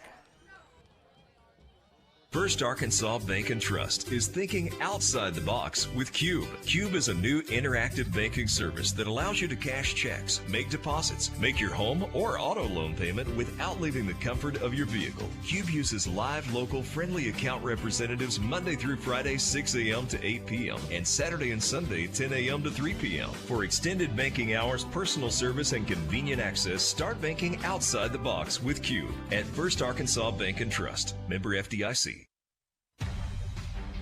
The live broadcast of tonight's Panther football game is brought to you by these Panther boosters. Rock Mortgage Lending Equal Housing Lender. Survival Flight. Jitterbug Coffee House.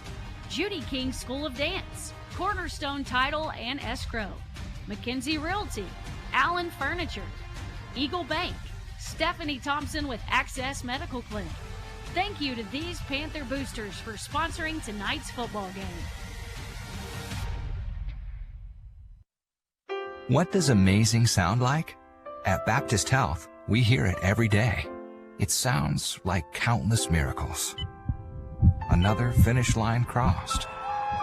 One faithful mission. Amen. And 100 years of all our best. Thank you for allowing Baptist Health to provide you with compassionate care for the past 100 years. We look forward to serving you for many to come. Visit Baptist-Health.com to learn more. The live broadcast of tonight's Panther football game is brought to you by these Panther boosters. Golden Girls Clothing Company. Jet Fest Motor Brokers. Harris Chiropractic and Acupuncture. Law Office of Rebecca Prince, Chris O'Neill, and Josh Rogers. Dr. Ryan Buffalo and Family. First Security Bank. Visual Identity. Eagle Pest Management. Old Town Espresso. Thank you to these Panther boosters for sponsoring tonight's football game. Heber Springs is home. Home for Panthers football and home to us, the agents of Cry Like Brock Real Estate. When you're ready to buy your home, turn to an experienced local agent to be your guide. We handle real estate transactions every day, and we can help you navigate the home buying process with confidence. Cry Like Brock Real Estate. Find your perfect home at brockre.com.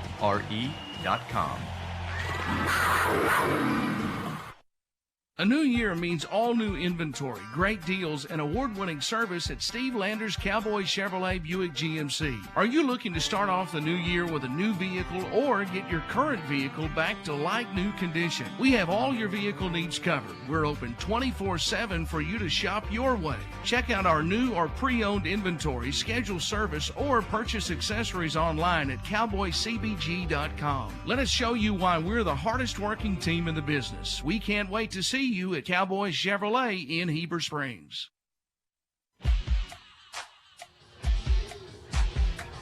So here we go to the third quarter, and the Panthers are going to get it to begin the third quarter of play. That's brought to you by Cry Like Real Estate. And Brown across the 20-yard line, 25, reverses field, runs it back to the right, and he took it to the center of the field. He lost it, but I think this one they are going to blow dead. They are going to say this one's blown dead. And so the Panthers are going to have it at the 30-yard line. Remember, there was one of those like that earlier that the Panthers thought was blown dead but was not. And so Lone Oak got the turnover. This time Panthers have the football, and it is Heber Springs at the 30-yard line. So Panthers moving right to left in front of us here in the second half of play, at least the third quarter. And Lance, how important is his first drive of the Cry-Like Real Estate third quarter? Oh, Bill, I think it's, pretty important that the Panthers go down and get some points on the board and don't let the Lone Oak offense back on the field with that rushing attack. So we welcome you back to the F.L. Davis Ace broadcast booth. Billy Morgan with Lance Hamilton. Panthers are down 20-6 as we start this third quarter. And in shotgun, Lindley design quarterback run, takes it across the 35 up to the 40, and he's going to cross the 40, and that's going to be a first down for the Panthers. Yeah, so it's a Cowboy Chevrolet first down. Good hard run by Lindley right there. Dockery on the tackle. Football right at the 40-yard line. 11:30 left in the Cry-Like Real Estate third quarter, very early as we are in the third quarter. Open field is to the right, and it is Brown and Lindley both right, shoulder to shoulder in the backfield. They snap it right to Brown, and then Brown tries to run straight forward. There's just nothing there. He is going to be tackled. He stood up by Draylon Clay, and no gain on the play, and it'll be second down and 10 for the Panthers with 11 minutes left here in this Cry-Like Real Estate third quarter. It was a long first half, and the two teams, you wonder about both teams. When you look at their sidelines, a lot of guys having to play both ways. Fortunately, it's not that hot of a night. It's really a nice evening. We're in the upper 60s right now. Toss to the right side to Brown. Tries to turn it back inside, running right along the hash mark on the right side up across the 43-yard line. He didn't get to the 44, so he's going to get about 3.5, and it'll be third down for the Panthers here. And it's Clay again on the stop.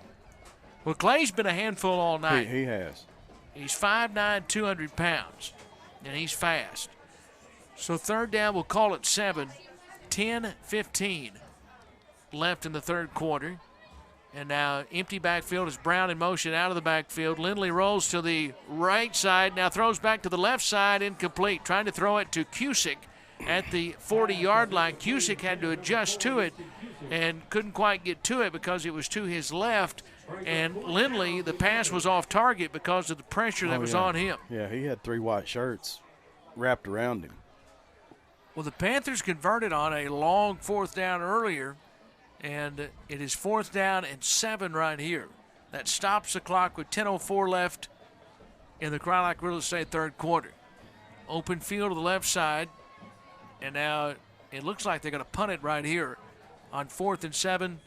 And Lindley gets the punt away. This is a good punt. It's going to hit at the 20-yard line, and it's going to roll sideways right at the 19. So that is a good punt, and they down it inside the 20, and Lone Oak will have the long field to go. So we'll see what Todd Wood and his defense can do right here with 9:55 left in the Cry-Like Real Estate third quarter. Panther fans, when you're ready to buy or sell a home, choose an experienced local realtor to navigate the process.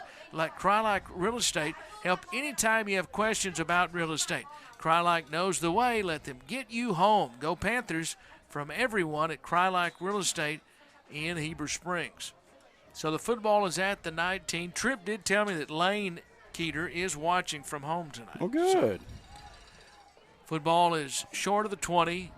And Lone Oak moving left and right in front of us. Empty backfield. Pepper takes, and now Pepper throws into the near side, complete at the 15, across the 20. There's a marker down across the 30-yard line to the 35. We'll check the marker, see if this stands. Chaston Dockery on the reception. It would be a 15-yard gain. In fact, it would be a 16-yard gain, but we'll have to check the penalty flag. It's thrown where you would expect it would come back. It is a holding penalty against the Jackrabbits. 9 minutes and 48 seconds left in the third quarter. Penalty flags have really hurt both teams at different times here on the evening. Yeah, they really have. They've come into play several different times tonight on some pretty good pickups. Hey, Steve Castleberry sent us some scores. He's here at the game. He's watching tonight. Stuttgart 7-6 in the first half, and Clinton 14-7 over CAC in the first half. So they're going to keep it on the ground right here and try to catch the Panthers off guard, but the Panthers defended that well. No gain on the play and trying to get back to the line of scrimmage. Panthers really did a good job there. Lucas Langster has played a good football game. That's going to be a gain up to the 11. So it's a 1-yard gain, and that's it. And it's going to be second down and long here. Yeah, that's a good defensive effort right there. So it's second at about 19. They need to get up to the 30 for a first down. 3 receivers are to the right. And in shotgun, Pepper takes. Empty backfield. He throws to the near side. Complete at the 10. Across the 15, 20, 25. And a lot of room. They will not catch him. Midfield and to the 30, the 20, to the 10. It's a touchdown. And that is Landon Jones on the reception. And he goes 89 yards for the score. And Lone Oak, 26-6, leads it with 8:56 left here in the Crylike Real Estate third quarter. They had that set up beautifully. Yes, they did. And then once he was able to get past everyone, there was no catching him. Oh, that speed just – he's the one that had the 72-yard INT pick 6 earlier. So he scored 2 touchdowns, 1 on offense and 1 on defense tonight, and the Panthers now trail 26-6. And we talked about how important that first drive was. Panthers did get 1 first down and punted it and had Lone Oak in a deep hole, but they were able to take advantage of that speed and get a big play, and now they lead it 27-6 as the extra point is added, and it is good from Tom Boatwright. So we step away for 30 seconds. Panthers trail 27-6 with 8:56 left in the Crylike Real Estate third quarter on your hometown station, 101.9 The Lake. A shield against the elements. Comfort in the midst of chaos. Shelter in the aftermath of destruction. For 75 years, Shelter Insurance has remained true to our promise to be there when you need us most. This is the heartbeat of our company, our why. Shelter Insurance. For your auto, home, and life. For details, see Tim Brewer in Heber Springs or call 501-362-5027.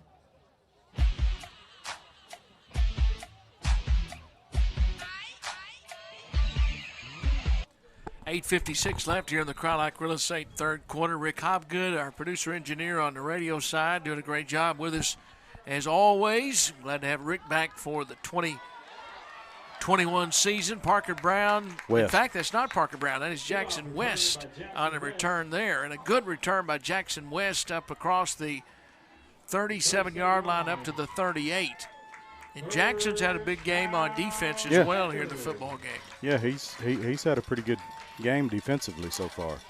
Don't forget, afterwards we'll tell you about the Heartland Ford Player of the Game. That's coming up right after the game is over. And then stay tuned on the TV side. If you're watching on YouTube and on Facebook Live, we will have the video post-game interview with Coach Wood, the Jagged Edge Fitness post-game interview coming up on YouTube and Facebook Live after the game. Football to 38 on the Panthers side of the 50. Moving right to left in front of us. Snap it here to Brown. Brown to the 40, and then he's dragged down at the 41-yard line. They stayed with him right there. Remember that touchdown run that he had? I think they thought they had him stopped, and everybody just quit. Cody Amato made the tackle there, though. Uh-oh. Somebody's on the field. Uh-oh. I'm not sure I've ever seen this at a high school football game. He's at the 30-yard line, and he's going to run to the track and out the gate and up the chute, and he may never be seen again. Coach Cresswell needs to sign him up for the track team. I have never seen that in 28 years of high school football. Yeah. But he just split the seam, and he ran about 60 yards and out the gate. Yeah. So 8 1/4 left. Football is at the 41-yard line and open field to the right. So shotgun formation. And now it is Lindley in shotgun takes. Now Lindley's going to run the football across the 45-yard line up to the 47.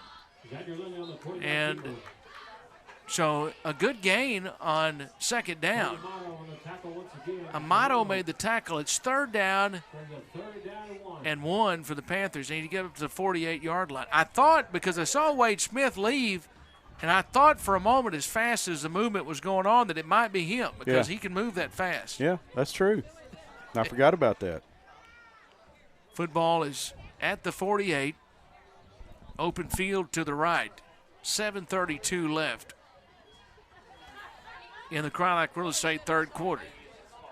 And now there's movement up front. Yeah, that's a big penalty against the Panthers. Cowboy Chevrolet marker is down. It's a false start penalty against the Panthers. So now it's third down. So it's third down and 6 now. You go from 3rd and 1 to 3rd and 6. And I said penalties have been a big part of it. Mm-hmm. And that's a costly penalty there. 7:22 left in the third. Clock goes back to running. Cusick is split to the left side into the boundary. That's the short side of the field. Yancey is the wide out to the right. Winchester's in the slot. And they have the left side stacked. Going to play fake. Rolling to the right is Lindley on a bootleg, and he's going to run, and he's going to have the first down up to midfield. Steps out of bounds right at the 50-yard line. And so that was a designed bootleg. Yeah. And it is a first down for the Panthers with 6:56 left here in the Cryolite Real Estate third quarter. It was designed and worked well. Cowboy Chevrolet first down for the Panthers. Panthers have had some good things happen tonight. Just the big plays have gone for the Jackrabbits. That pick six and then an 89-yard touchdown reception there on a little screen pass. Two big plays in this football game. Under 7 minutes left in the third. And now Lindley again is going to run the football inside the 40-yard line. He's to the 35. He's got 15 more yards and another Cowboy Chevrolet first down. Yeah.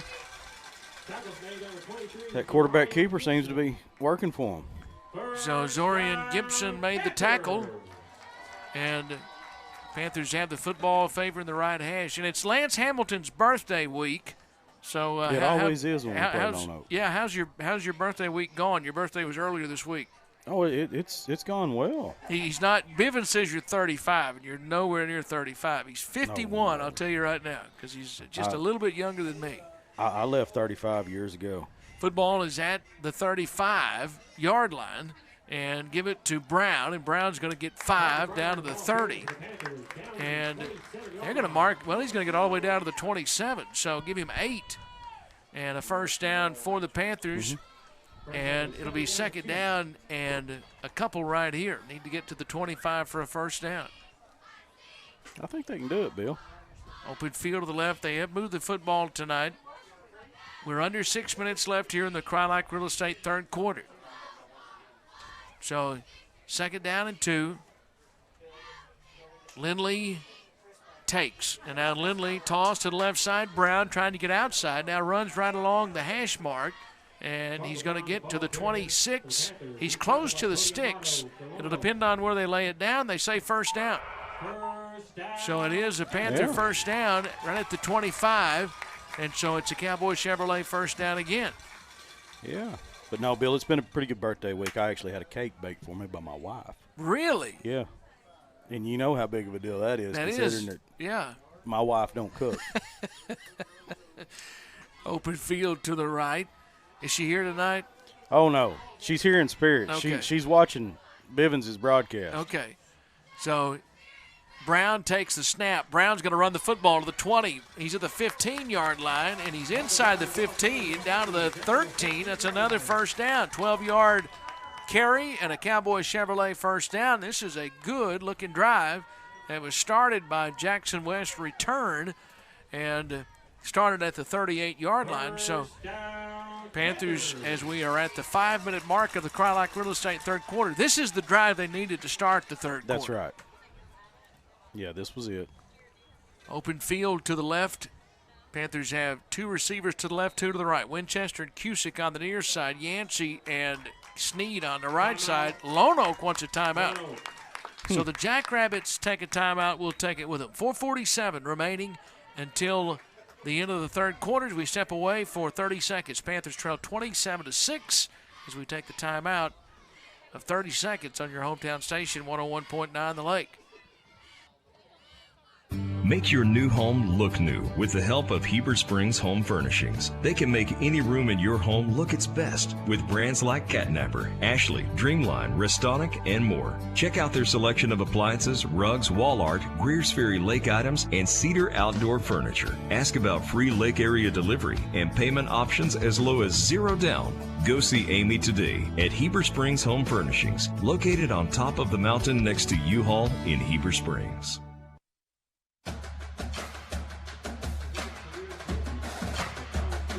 4:47 left in the Crylike Real Estate third quarter. Panthers have a good-looking drive going right here that started back at the 38-yard line, and they've been moving the chains steadily on this drive. Billy Morgan with Lance Hamilton inside the F.L. Davis Ace broadcast booth. Jeremy Bivens has it nice and comfortable in here tonight as well. It's not as cool as it was in week one. You turn the air off? I don't know, but it hasn't ran much tonight. So are you comfortable? Are you hot? It's a little on the warm side. Oh, I think it feels great. So shotgun formation, first down, Panthers, and give here and no running room. Parker Brown is swallowed up. He had nowhere to go from the start, and Jackson got him. It's a loss of 2, maybe 3 on the play. We'll say 2. That sounds better. Back to the 16-yard line, and second down and 12 for the Panthers with 4:25 left here in the Crylike Real Estate third quarter. Yeah. Well, Jackson's been involved in a lot of those tonight. They adjusted. Lone Oak did. They took that time out and adjusted. So open field to the right. Lindley, empty backfield. And now Lindley with a man in motion. That's Brown. Give it to Brown on the sweep to the left side. He's to the 10-yard line, then he's forced out of bounds. Well, they almost got Scoop and Phillip there. Scoop and Phillip had a good shot of that. It was coming right at him. Well, hope they're okay down there. I was going to say, can they move quick enough to get out of his way? They did get Scoop. Yeah, that's what we're checking on. I think hopefully he's okay at the 11-yard line. Yeah, he's all right. Saw Scoop this morning, and he was ready for the game tonight. Third down and 8 coming up here. So it's a 4-yard gain on the play. And 3:59 left, open field to the right, and now a timeout. Timeout taken by the Panthers. We'll keep it here in the Crylike Real Estate third quarter, 3:59 left. I'll tell you what, the sideline is not a safe place. No. It's not. You got to be fleet of foot to hang out down there on the sideline. When I was standing on the sideline in a lot of the college games I'd worked in a long time ago, years past, I found out real quick to get plenty of room, especially in the college game, because they get to you a lot quicker than you think they're coming. So you don't get anywhere near the sideline. You stay back, and I like to stay behind the play, not in front of the play, behind the play, because you can get run over before you know what's going on. 3:59 left in this third quarter. That's brought to you by Crylike Real Estate. Panthers are down 27-6. But they're driving, and this is a key drive here in the third quarters.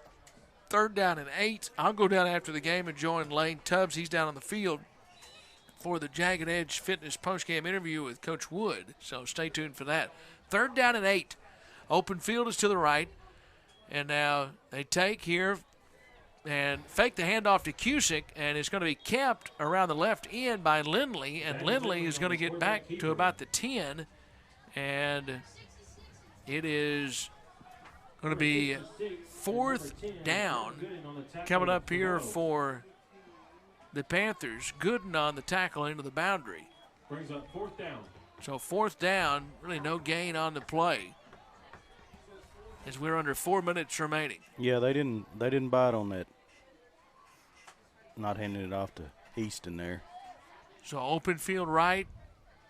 2 receivers to the left. Brown is in the slot. Winchester is the wideout, and 3 receivers to the right. Cusick and Yancey and Sneed. Throw it into the end zone, intended for Brown in the left corner of the end zone. It's incomplete, and that is a turnover on downs. And Lone Oak is going to have the football with 3:47 left here in the Crylike Real Estate third quarter. So their defense bent there, Lance, but they didn't break. Yeah. And the key to that drive really was that timeout. Remember, the Panthers were driving right down the field. Lone Oak got a timeout. And they made an adjustment. Yeah, they did.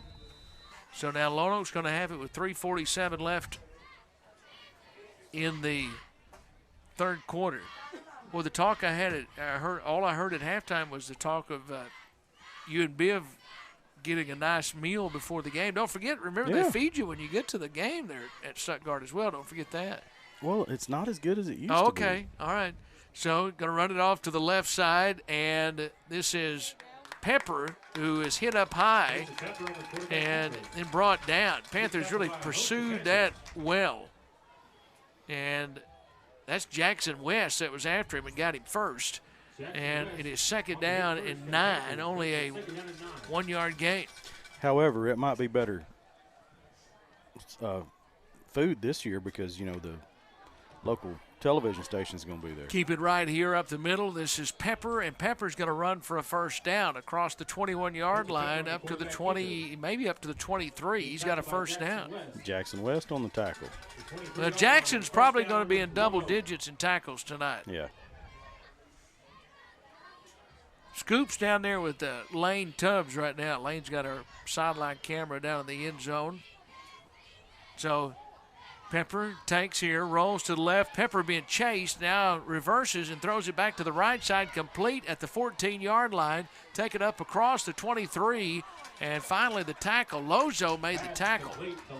And it is Jones on the reception, runs it up to the 26-yard line, and it is second down and 7 after a 3-yard gain. You didn't see it, Bill, but it was a bad snap. It actually dribbled back to him. Yeah, I thought he did a good job of handling it. And the Panthers made him – I'll tell you what, though, he's tough. It's almost like he can just draw it up in the dirt and make something out of nothing. And then Jones is really, really hard to tackle. Yeah. So pistol formation here. And now Pepper takes, going to run it off the left side, ran right into Keenan Sneed. Sneed hit him first, and then also coming up on the tackle for the Panthers was Tristan Thisson. So it is a yard gain, so it's third down and 8. Mm-hmm. So Sneed and Thisson did a good job there to combine to make the tackle. To stop Burnett in his tracks. So third down 8, open field right. And under 2 minutes left in this third quarter. So in shotgun, now Pepper takes, rolls right. Pepper throws on the run high, and it's incomplete. Lozo was on coverage. There's a marker down, and that's after the play is over. And Panthers think this is going to be against Lone Oak. We'll have to see what the official says. And judging by the Lone Oak players' reaction, I think that they're right. Oh, yeah. It's thrown back in the backfield. The pass was high. Yeah, and the play was over, so it's a dead ball foul. So it's a personal foul penalty against Lone Oak. So it'll cost them 15 yards or half the distance. And so it's going to be, it's fourth down. It should be fourth down. Yeah. So it's, it's a dead ball foul.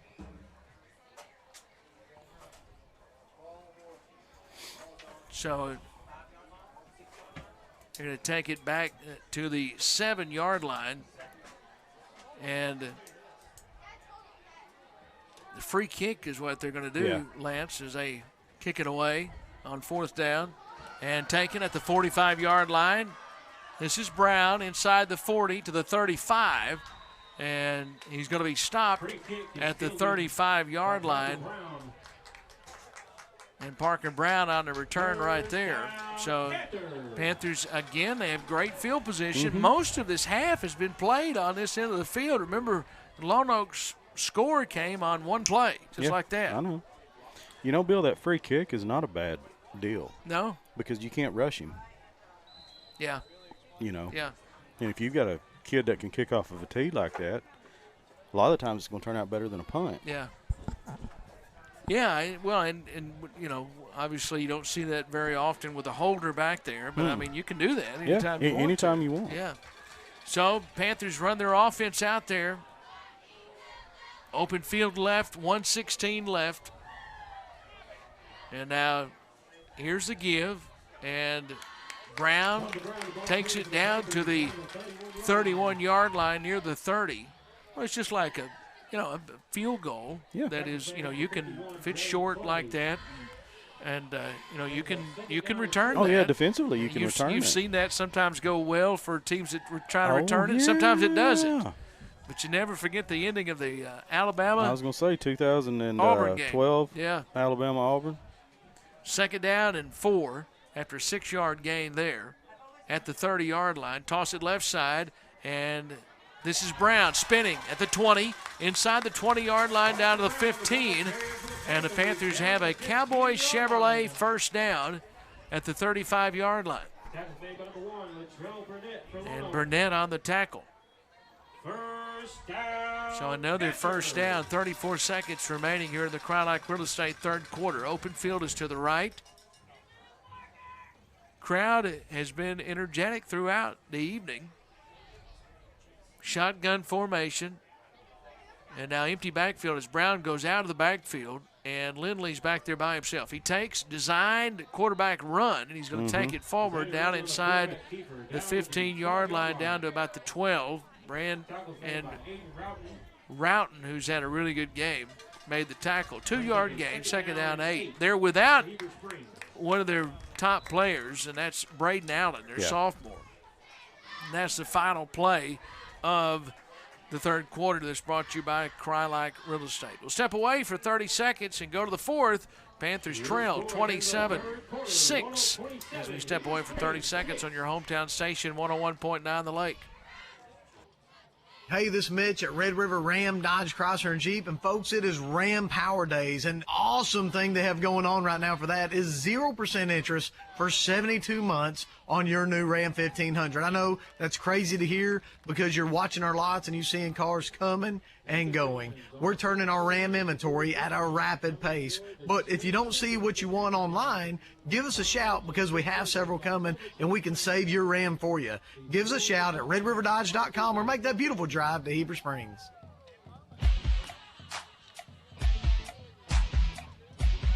Here we go to the fourth quarter that's brought to you by Sulphur Creek Outfitters. Billy Morgan with Lance Hamilton. Panthers trail 27-6, but they are driving, and so they send their offense back out onto the football field here at the 13-yard line. Hey, Sulphur Creek Outfitters challenges you to live your adventures with the latest outdoor gear, clothing, bikes, and water sports equipment. Record your adventures with Garmin and GoPro, and you can shop in-store or online at sulphurcreekoutfitters.com. Sign up and save big with their Peak Rewards loyalty points. Give the gift of adventure with a gift card.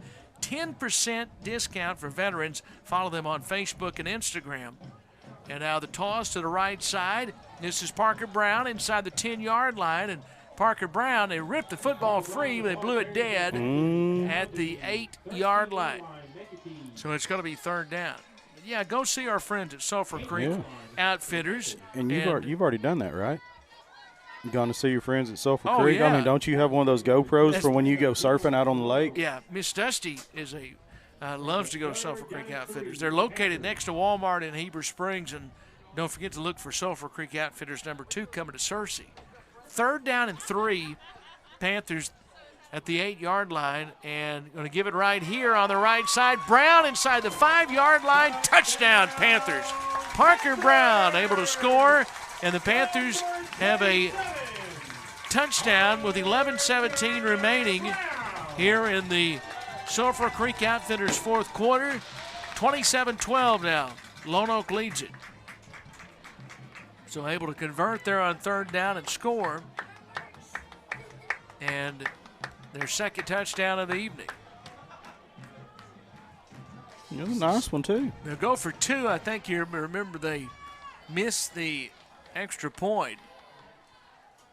And Lindley in shotgun. Lindley waiting, now takes, runs to the right side, and now he's going to keep the football himself, and he's in for the 2-point conversion. So Lindley in for 2, and the Panthers trail 27-14. Don't be surprised if you don't see an onside coming up right here. Panthers trail, 11-17 left. We step away for 30 seconds here in the Sulphur Creek Outfitters fourth quarter on your hometown station, 101.9 The Lake. Hey, Alexia, what are you doing? I'm just getting all my school supplies together since they wouldn't let me graduate last year. Now that you mention it, I need to get the Jammin' Jeep some new tires before taking it on the road to Panther football games. Well, Billy, I'm glad you mentioned that because my papa and daddy can fix that right away at Bartlett Tire Center. You know, Alexia, I'm headed that way right now. Just make sure you call 362-8215 for your appointment today. Bartlett Tire Center, the official tire center for Billy Morgan. 11-17 left here in the Sulphur Creek Outfitters fourth quarter. Panthers are down 27-14. I'll be shocked if we don't see an onside kick right here. Will you? Yeah. Panthers started the game with one. Remember, and Yeah. got it. They're down 13 points here, 11-17 left. Everybody's expecting it right now. Yeah. Lone Oak, after that first onside, they've been ready for it after that. So here we go. Panthers are lined up, and we'll see who boots it right here. And here it comes. It is the onside. It's got to go 10 yards, though, and it is right at 10 yards. Panthers are saying they've got it, and I'm not sure it ever went 10 yards, though. It was very close to going 10. There's no signal. Lone Oak touched it before it went 10. Yeah, it's Lone Oak football. Yeah, you're exactly right. But they were waiting, and you're sitting there and you're kind of like, well, you can jump on it like you said, and it's all great as long as you secure it. That's yeah, right. but if you don't secure it, the Lone Oak has it at the 50-yard line. But that was one of those where you could see it was not rolling very fast. No, it probably would have been. It had a lot of masse on it. Yeah. You'll have to spell that one and use it in a sentence. MASSE. You would use it, and you've already used it. Bill in a tried sentence, to masse the 9 ball in the corner pocket. Oh, that's been a long time ago. We haven't done that. It's been too long. Yeah. They're going to keep it on the ground right here, and Pepper has nowhere to go. Boy, red jerseys everywhere. That was a good one right there.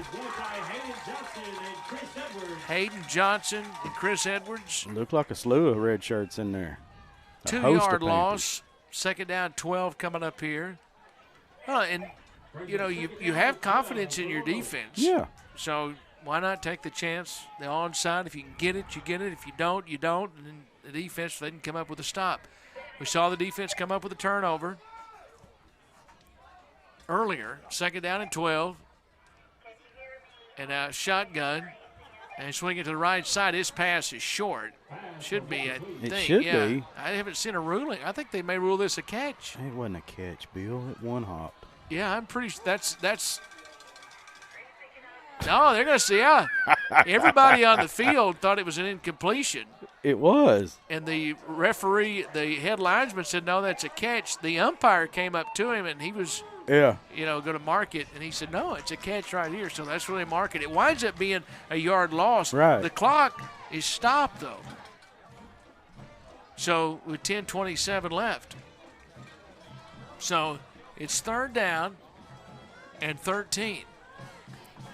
Whitehat never started it. Pepper rolls to the right, and it is incomplete. Intended there for good. Well, you have it. If he ruled it, complete, there's no reason for the Whitehat to, I understand. 10-22 to roll it. But, yeah, it was a catch. So, fourth down and 13 right here. I'll be surprised if they go for it. Won't you right here with the fact and the other? Yeah, they're going to free kick it. Yeah. You like this. Oh, I do. Yeah. Because you have no rush. Yeah. I mean, there's nothing that you have to worry about. Just catch the ball and put it on the tee. See, they're not supposed to be able to rush the kicker on the free kick. So there is the kick that rolls inside the 20-yard line, inside the 10. I'm not sure about that. We'll have to check with our I'm pretty buddy sure that's Kenny. the way it is. Kenny, I think you – well, yeah, I think – I'll get a confirmation on that because, they but he's just impressed with the fact that you use that word. Yeah, well, Kenny Sanders can. He says you can't say that on the. Well, but he can line us out on this free kick deal. So it's at the 10-yard line. Well, you and Kenny are way ahead of me because I have no idea what the word even. You're way ahead of me anyway. So it's at the 10-yard line. Bill, it's a term used in pocket billiards. Yeah, and Lance says that you're in, or Kenny says you can rush that. Okay. So, just like a punt. So it's at the 10-yard line. It'd be like blocking, an extra point, I guess, or a field goal. Yeah, but if you call it a field goal, then Heber would take over back here because it's a missed field goal. Yeah.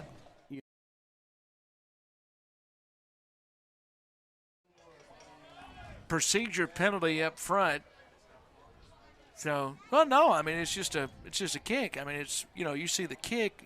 Yeah, but he's lined up in a field goal position. He's not in a punting position. Right, but I mean you miss the field goal because it goes out of the back of the end zone. So that's.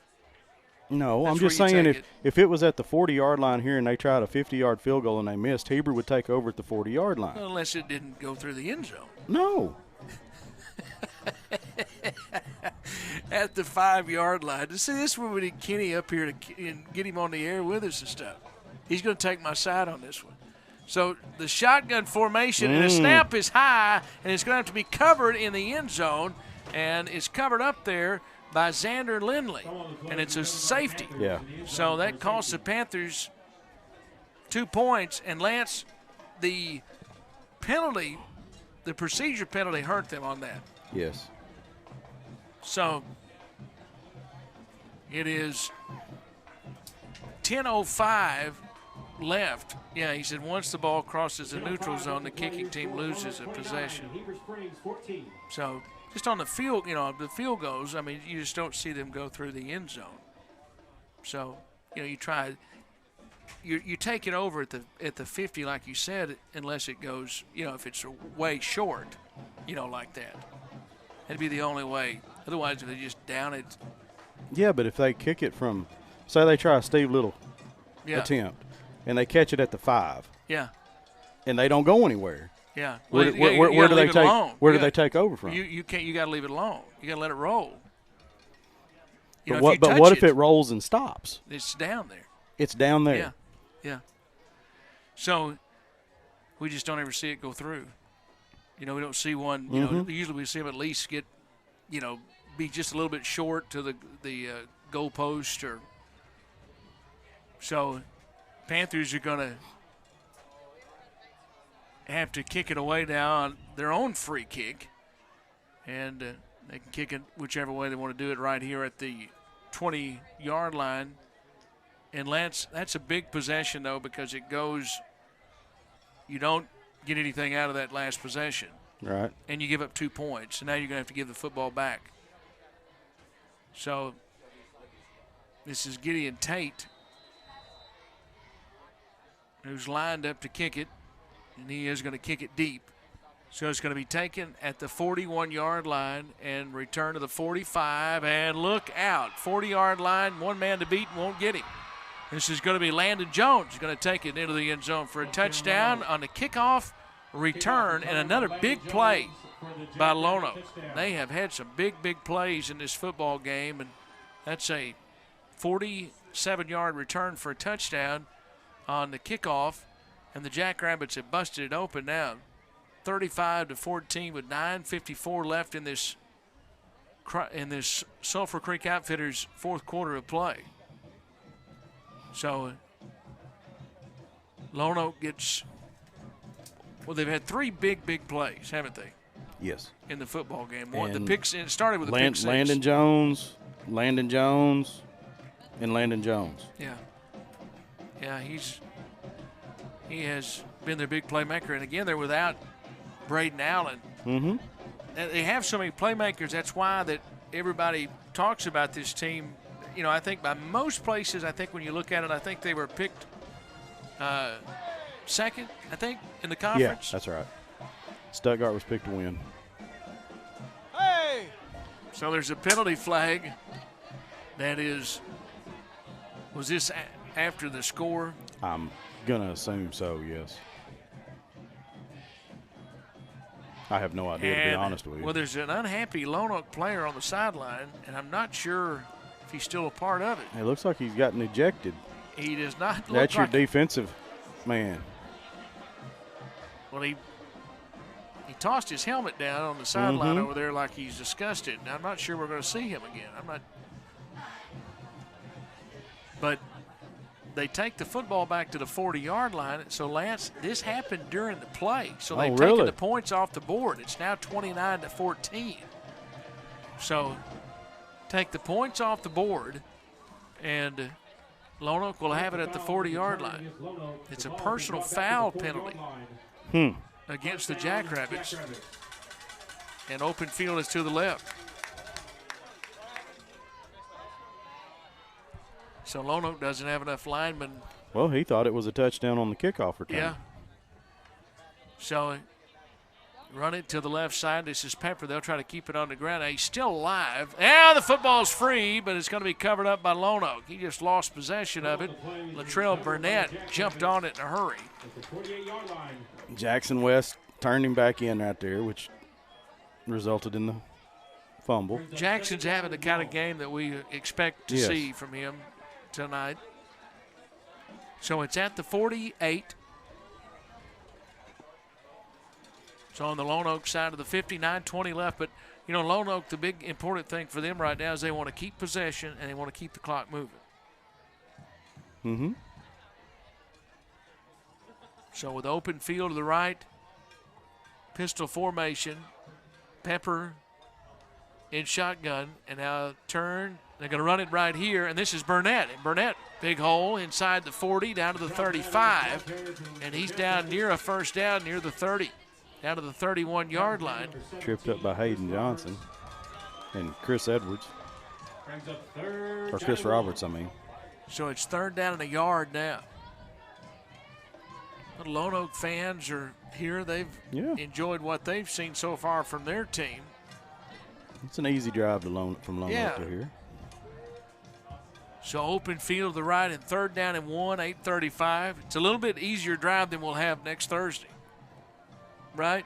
Yeah, but still that's. Kenny, you can go with us if you want to Thursday. We'll take him down there with us. Now this is a busted play, and they're going to run off to the right side. And this is Spencer Pepper. Keenan Sneed tackled him, but it's a first down at the 29-yard line. I say Kenny because we have two Kennys, two buddies that are listed, Kenny Nations and Kenny Sanders. They can both go. I know Kenny Nations will be at the Gym Movie Theater, though. Kenny Nations might be at a ball game on Thursday night, though. He was at a ball game last night. Sanders? Kenny Sanders. Yeah. He was at a ball game last night. Well, no, if he is, he'll be at our game. Because I think there's only one high school game on Thursdays. Oh, okay. I did not know that. So it's fourth down, open field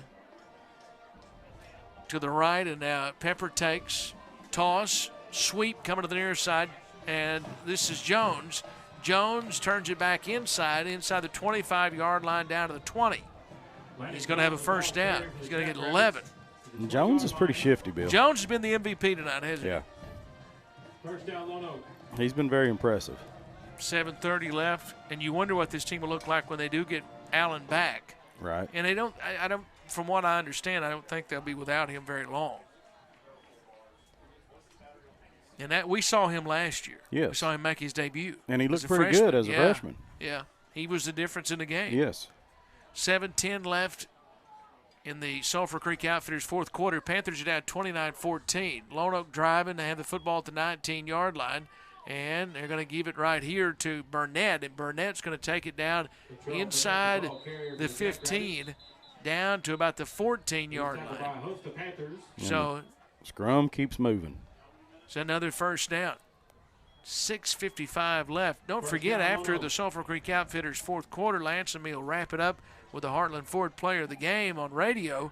And then stay with us on Facebook Live and on YouTube, and we'll have the Jagged Edge Fitness post-game interview on video. That's coming up on YouTube and Facebook Live after the game. Lance will have exited. I probably will not see him once I leave the booth and go downstairs, right? That's pretty accurate. I told Dusty, Miss Dusty, when I got home, I'll finish the thought in a moment. 6:26 left here, and now this is Pepper going to keep around the left side, and he takes it down inside the 15-yard line down to the 11. So it's 2nd down and 7. I told her, I said, that's probably the first time in 14 years. How many years I say? 18 we've been together? Yeah. The 18 years that I've walked out of this stadium and didn't walk out with you. Well, you left me. You've got to go down there and do your appearance on the World Wide Web. And by the time I got back up here and we packed up, you were back at Tumbling Shoals then. 5:49 left in the Sulphur Creek Outfitters fourth quarter. It is 2nd down and 7. And now Pepper is going to run the football inside the 10-yard line. Jackson West was the only thing that kept him from scoring. He gets down to the 3, and Jackson West tackled him. Yeah. And it's going to be 1st and goal now. And I think it's a defense, Lance, that we're seeing that's fatigued. Right oh, absolutely. They've been on the field quite a bit tonight.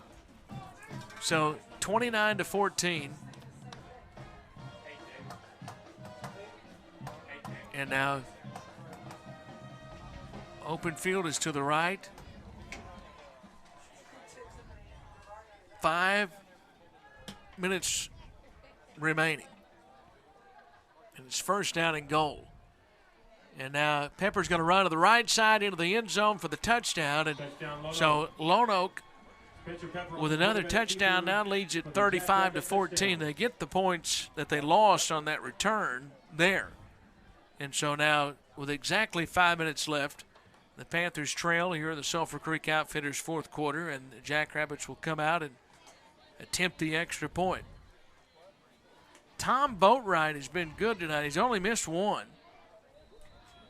He's just a sophomore.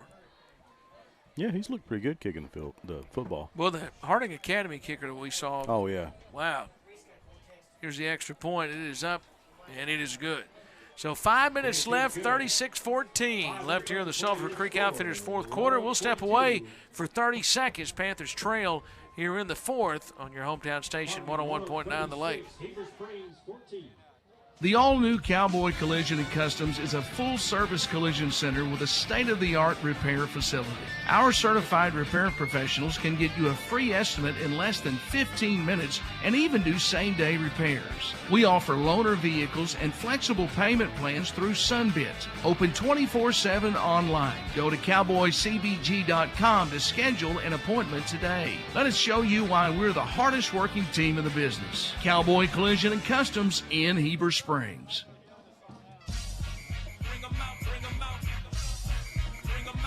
36-14 Panthers trail. 5 minutes left in the Sulphur Creek Outfitters fourth quarter.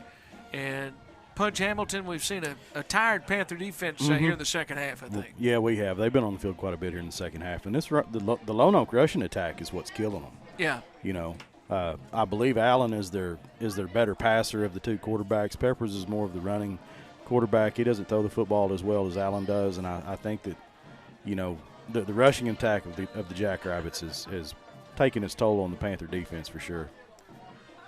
So here is the kickoff. Panthers take it at the 24-yard line. The return up across the 33 up to the 34. It's Parker Brown that returned it 10 yards. So it'll be Lone Oak football. Panthers got their first touchdown from Parker Brown. Who scored the second touchdown, Lance? Parker Brown. So Brown has both of them. Yeah. So he had the 32-yard, the 32-yard, and then the one there in the third quarter or the fourth quarter as well.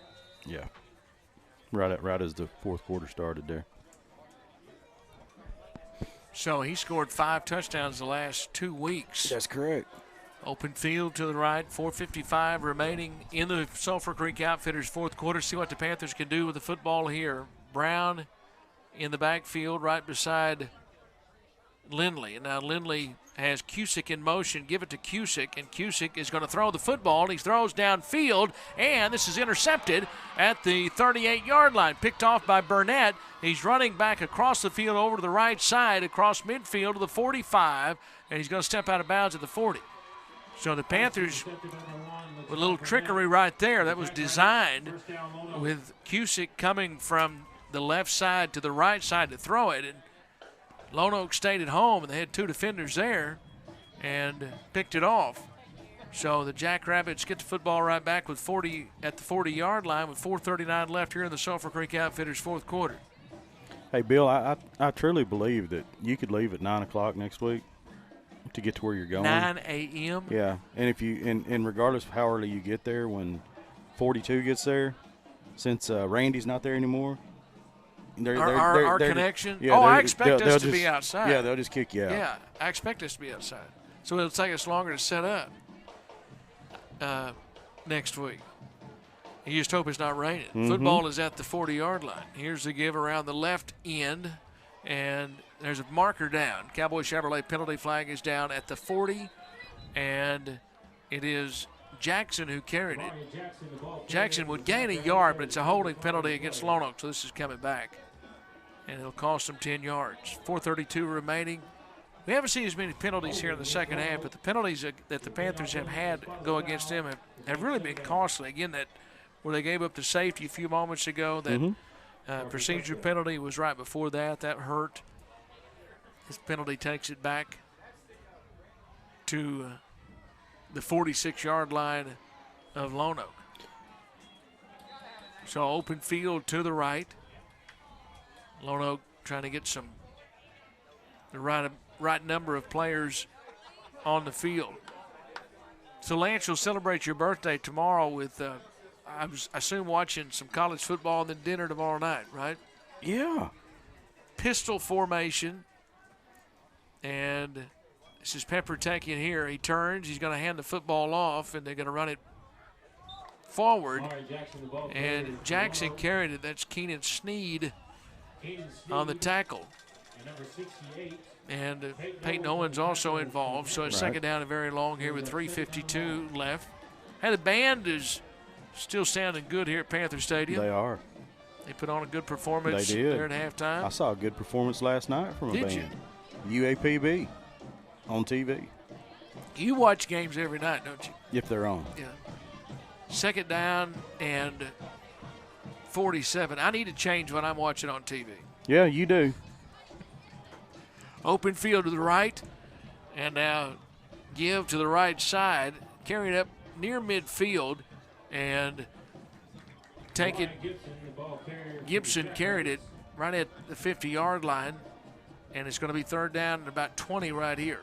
You would have a little bit better disposition about everything if you would watch a football game with two teams that you have no ties to whatsoever, and just watch it. I tried that last night. I tried to watch Carolina and Houston. No, I'm talking about college. Yeah. So you could have watched Marshall and Appalachia State. Yeah, I that was a pretty good game. It was a good game. Yeah. Well, so was the UAPB Alcorn game. Football is at midfield now, 2:43 left, third down and 20. But I wanted to see the UAPB band. So they're going to run it around the left end. This is Jones, and Jones is going to be corralled at about the 43-yard line. And there's Zane Lozo again. So it's fourth down and 13 at the 43. 2:20 left here in this fourth quarter. Yep, Sulphur Creek Outfitters fourth quarter. So open field is to the right. You have two receivers to the right, one to the left. And now Pepper looks into the boundary. Yeah, I did try to watch a little Thursday night football, but it didn't last very long for me. So it's a timeout, Lone Oak, with 1:52 left. Let's take a quick 30-second timeout right here. Panthers trail 35-14. We step away for 30 seconds in the Sulphur Creek Outfitters fourth quarter on your hometown station, 101.9 The Lake. Tonight's Panther football game is brought to you by these Panther boosters: Southridge Village Nursing and Rehab, First United Methodist Church, CWB Engineers, Niece's Custom Frame Shop, R-Care, Remax Advantage Heber Springs, Carissa Clemens with U.S. Bank Home Mortgage, Shelton's Jewelry and Gift Gallery, Olmsted Funeral Home, Ozark Country Market. Thank you to these Panther boosters for sponsoring tonight's football game.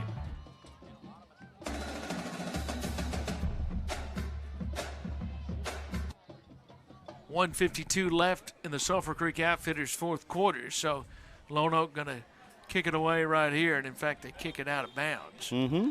And so Panthers, they're going to get it back, and they're going to say it went out of bounds right at about the 15-yard line. So Lone Oak will have it with 1:40 remaining in this Sulphur Creek Outfitters fourth quarter of play, and the Panthers will see what their offense can do here in the final 1:40. And, you look back to where I think you want to see teams get improved each week, and I think we've seen that from week one from this football team. Yeah, I believe that. They defended the pass a lot better tonight than they have the last 2 weeks. Cusick, I think, is in it. Yeah, Cusick is in at quarterback now, and Tate is in it back. Okay. He's the back to his left, and they're going to give it to Tate right here. And Tate's going to carry the football forward across the 20, and he angles to the right across the 23 up to the 24.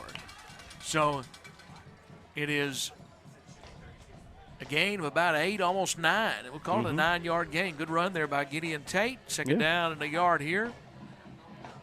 It was a good run by Gideon. Good strong run. Picked up 9 yards. Open field to the left, 1:13 remaining in the Sulphur Creek Outfitters fourth quarter. And now Cusick gives Tate. This time Tate hit as soon as he got the handoff, and that's Aiden Roughton who's in the backfield and got him.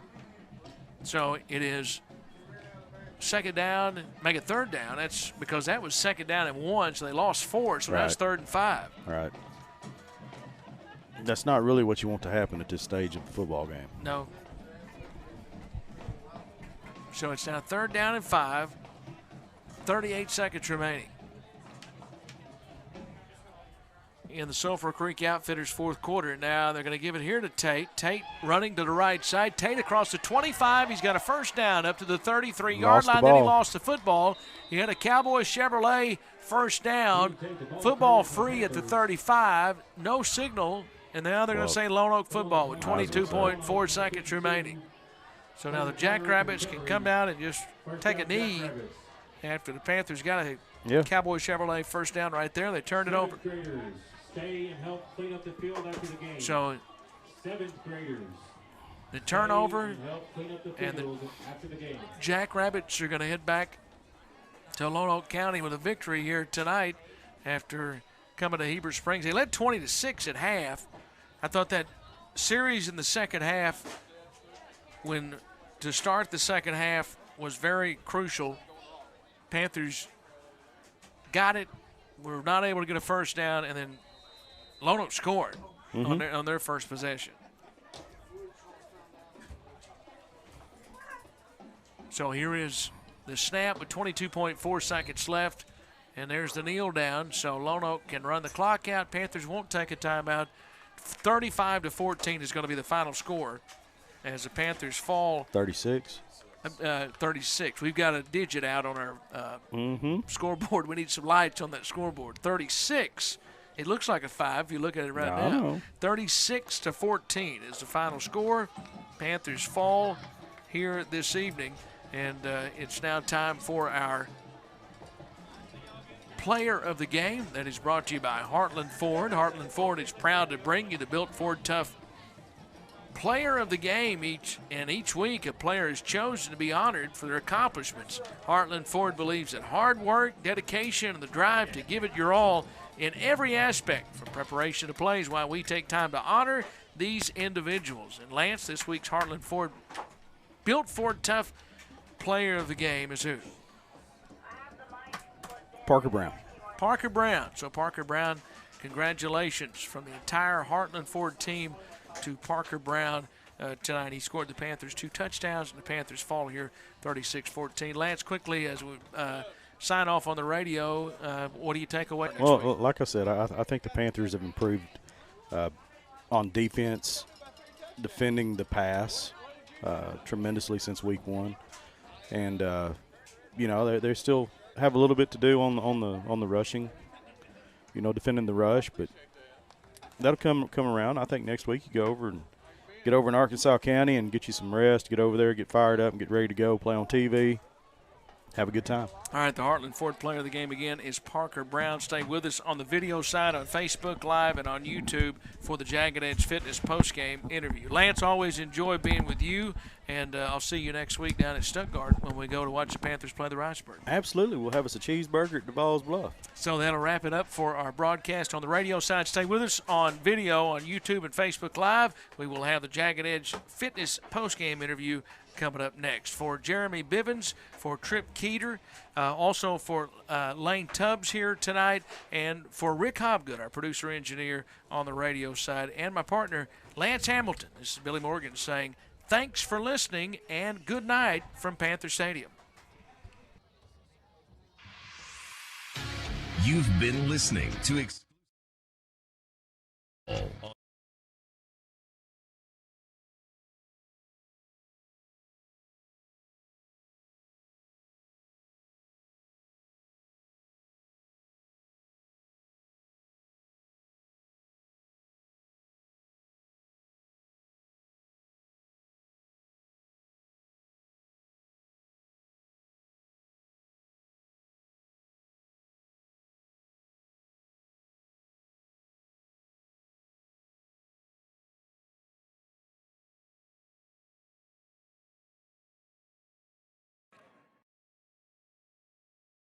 Mic check 1 2. Mic check 1 2.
for them to put more points on the board, and that's what we got to fix. And so this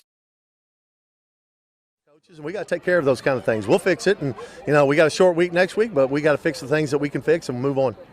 The drive to begin the third quarter, I thought that was a big exchange there to start the third quarter. You get the football to begin the third quarter, and then obviously you get one first down. But then Lone Oak gets the football back, and then they score, and it was 20 to 6 at halftime. That really changed the look of the game at that point. Yeah, I mean, and we talked about the keys to the game. The keys to the game is you got to keep control of the ball. You got to maintain your drives, and I don't think we did either one of those things. And when you add those things up, when you don't keep the ball in control and you give the ball over in bad situations and you don't recover from them, it's going to end up being a bad night. And so, again, those are things that we're going to have to fix. And I thought there, a couple of times we had a couple of big plays, but Parker Brown did a fantastic job running the ball tonight. And, I can't say enough about that young man, but, we got to find other ways to move the ball on offense. And, we put our defense in a hole, and they kept fighting on and kept fighting it. So I give a lot of credit to our defense. How critical was the interception return for a touchdown there? That was the first points of the game. You had some momentum there early when you got the onside kick. Yeah, I thought we were moving the ball fairly well, and then we made a bad decision. Had a receiver fall down, and then we're trying to throw it to a first down on the first down marker, and just happened to throw it into the wrong place in the wrong hand. So that's one of those turning points that you look at and you go, if we had kept the ball, maintained the ball, and kept on driving, it would have probably turned the thing around. But it's what it is, and you got to learn to come back after that and keep on pushing. Your defense, you talked about you were happy with them. That's a tired defense, though, there in the second half late, wasn't it? Yes. I mean, when you keep bringing them out on the field, you keep turning the ball over and putting them in bad situations and keep calling upon them to keep coming out on the field and being able to try to stop that type of offense. And that's really tough to do. And so we got to find a way to make sure that, our defense finds a way to find some rest. When they were fresh, able to put pressure on the quarterback, yes. And I thought the secondary played really well. Yeah, I was really proud of the secondary. I mean, we knew that their quarterback was a kind of kid that probably didn't have the most accuracy in the world, but he could throw it deep, and they've got the kind of kids that can run deep, and I thought we covered them fairly well. And so, I thought overall we had a really good game plan on defense. I think it showed. They just wore out, and that's we got to make sure that we don't get them in that situation.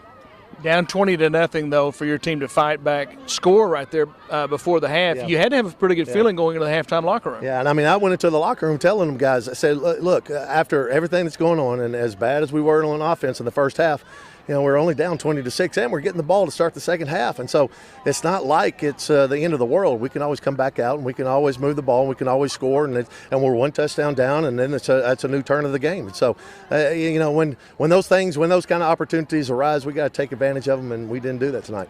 You mentioned it's a short week. Played Thursday night, and a very good Stuttgart team coming up. Yeah, we got to travel down to Stuttgart, and Lone Oak has picked to finish second in the conference. We're about to go to the team that is picked to finish first in the conference, and they're on a roll, and they got a lot of athletes and they're well-disciplined team, and so we're going to have to put some things together and make sure that some of the mistakes that we made tonight, that we don't make those next week. All right, Coach. Always appreciate your time, and we'll see you next week at Stuttgart. Thank you. Go Panthers. That's Heber Springs head football coach Todd Wood joining us for the Jagged Edge Fitness post-game interview here from Panther Stadium. Again, the final score 36-14 as Lone Oak wins the football game. Tonight we'll have coverage on Thursday night down at Stuttgart, 6:15 our pregame coverage, and 7 o'clock the kickoff. Panthers and the Rice Birds will have radio coverage on 101.9 The Lake, and obviously we'll have video coverage here on our YouTube channel and on Facebook Live. From Panther Stadium, this is Billy Morgan. So long, everybody.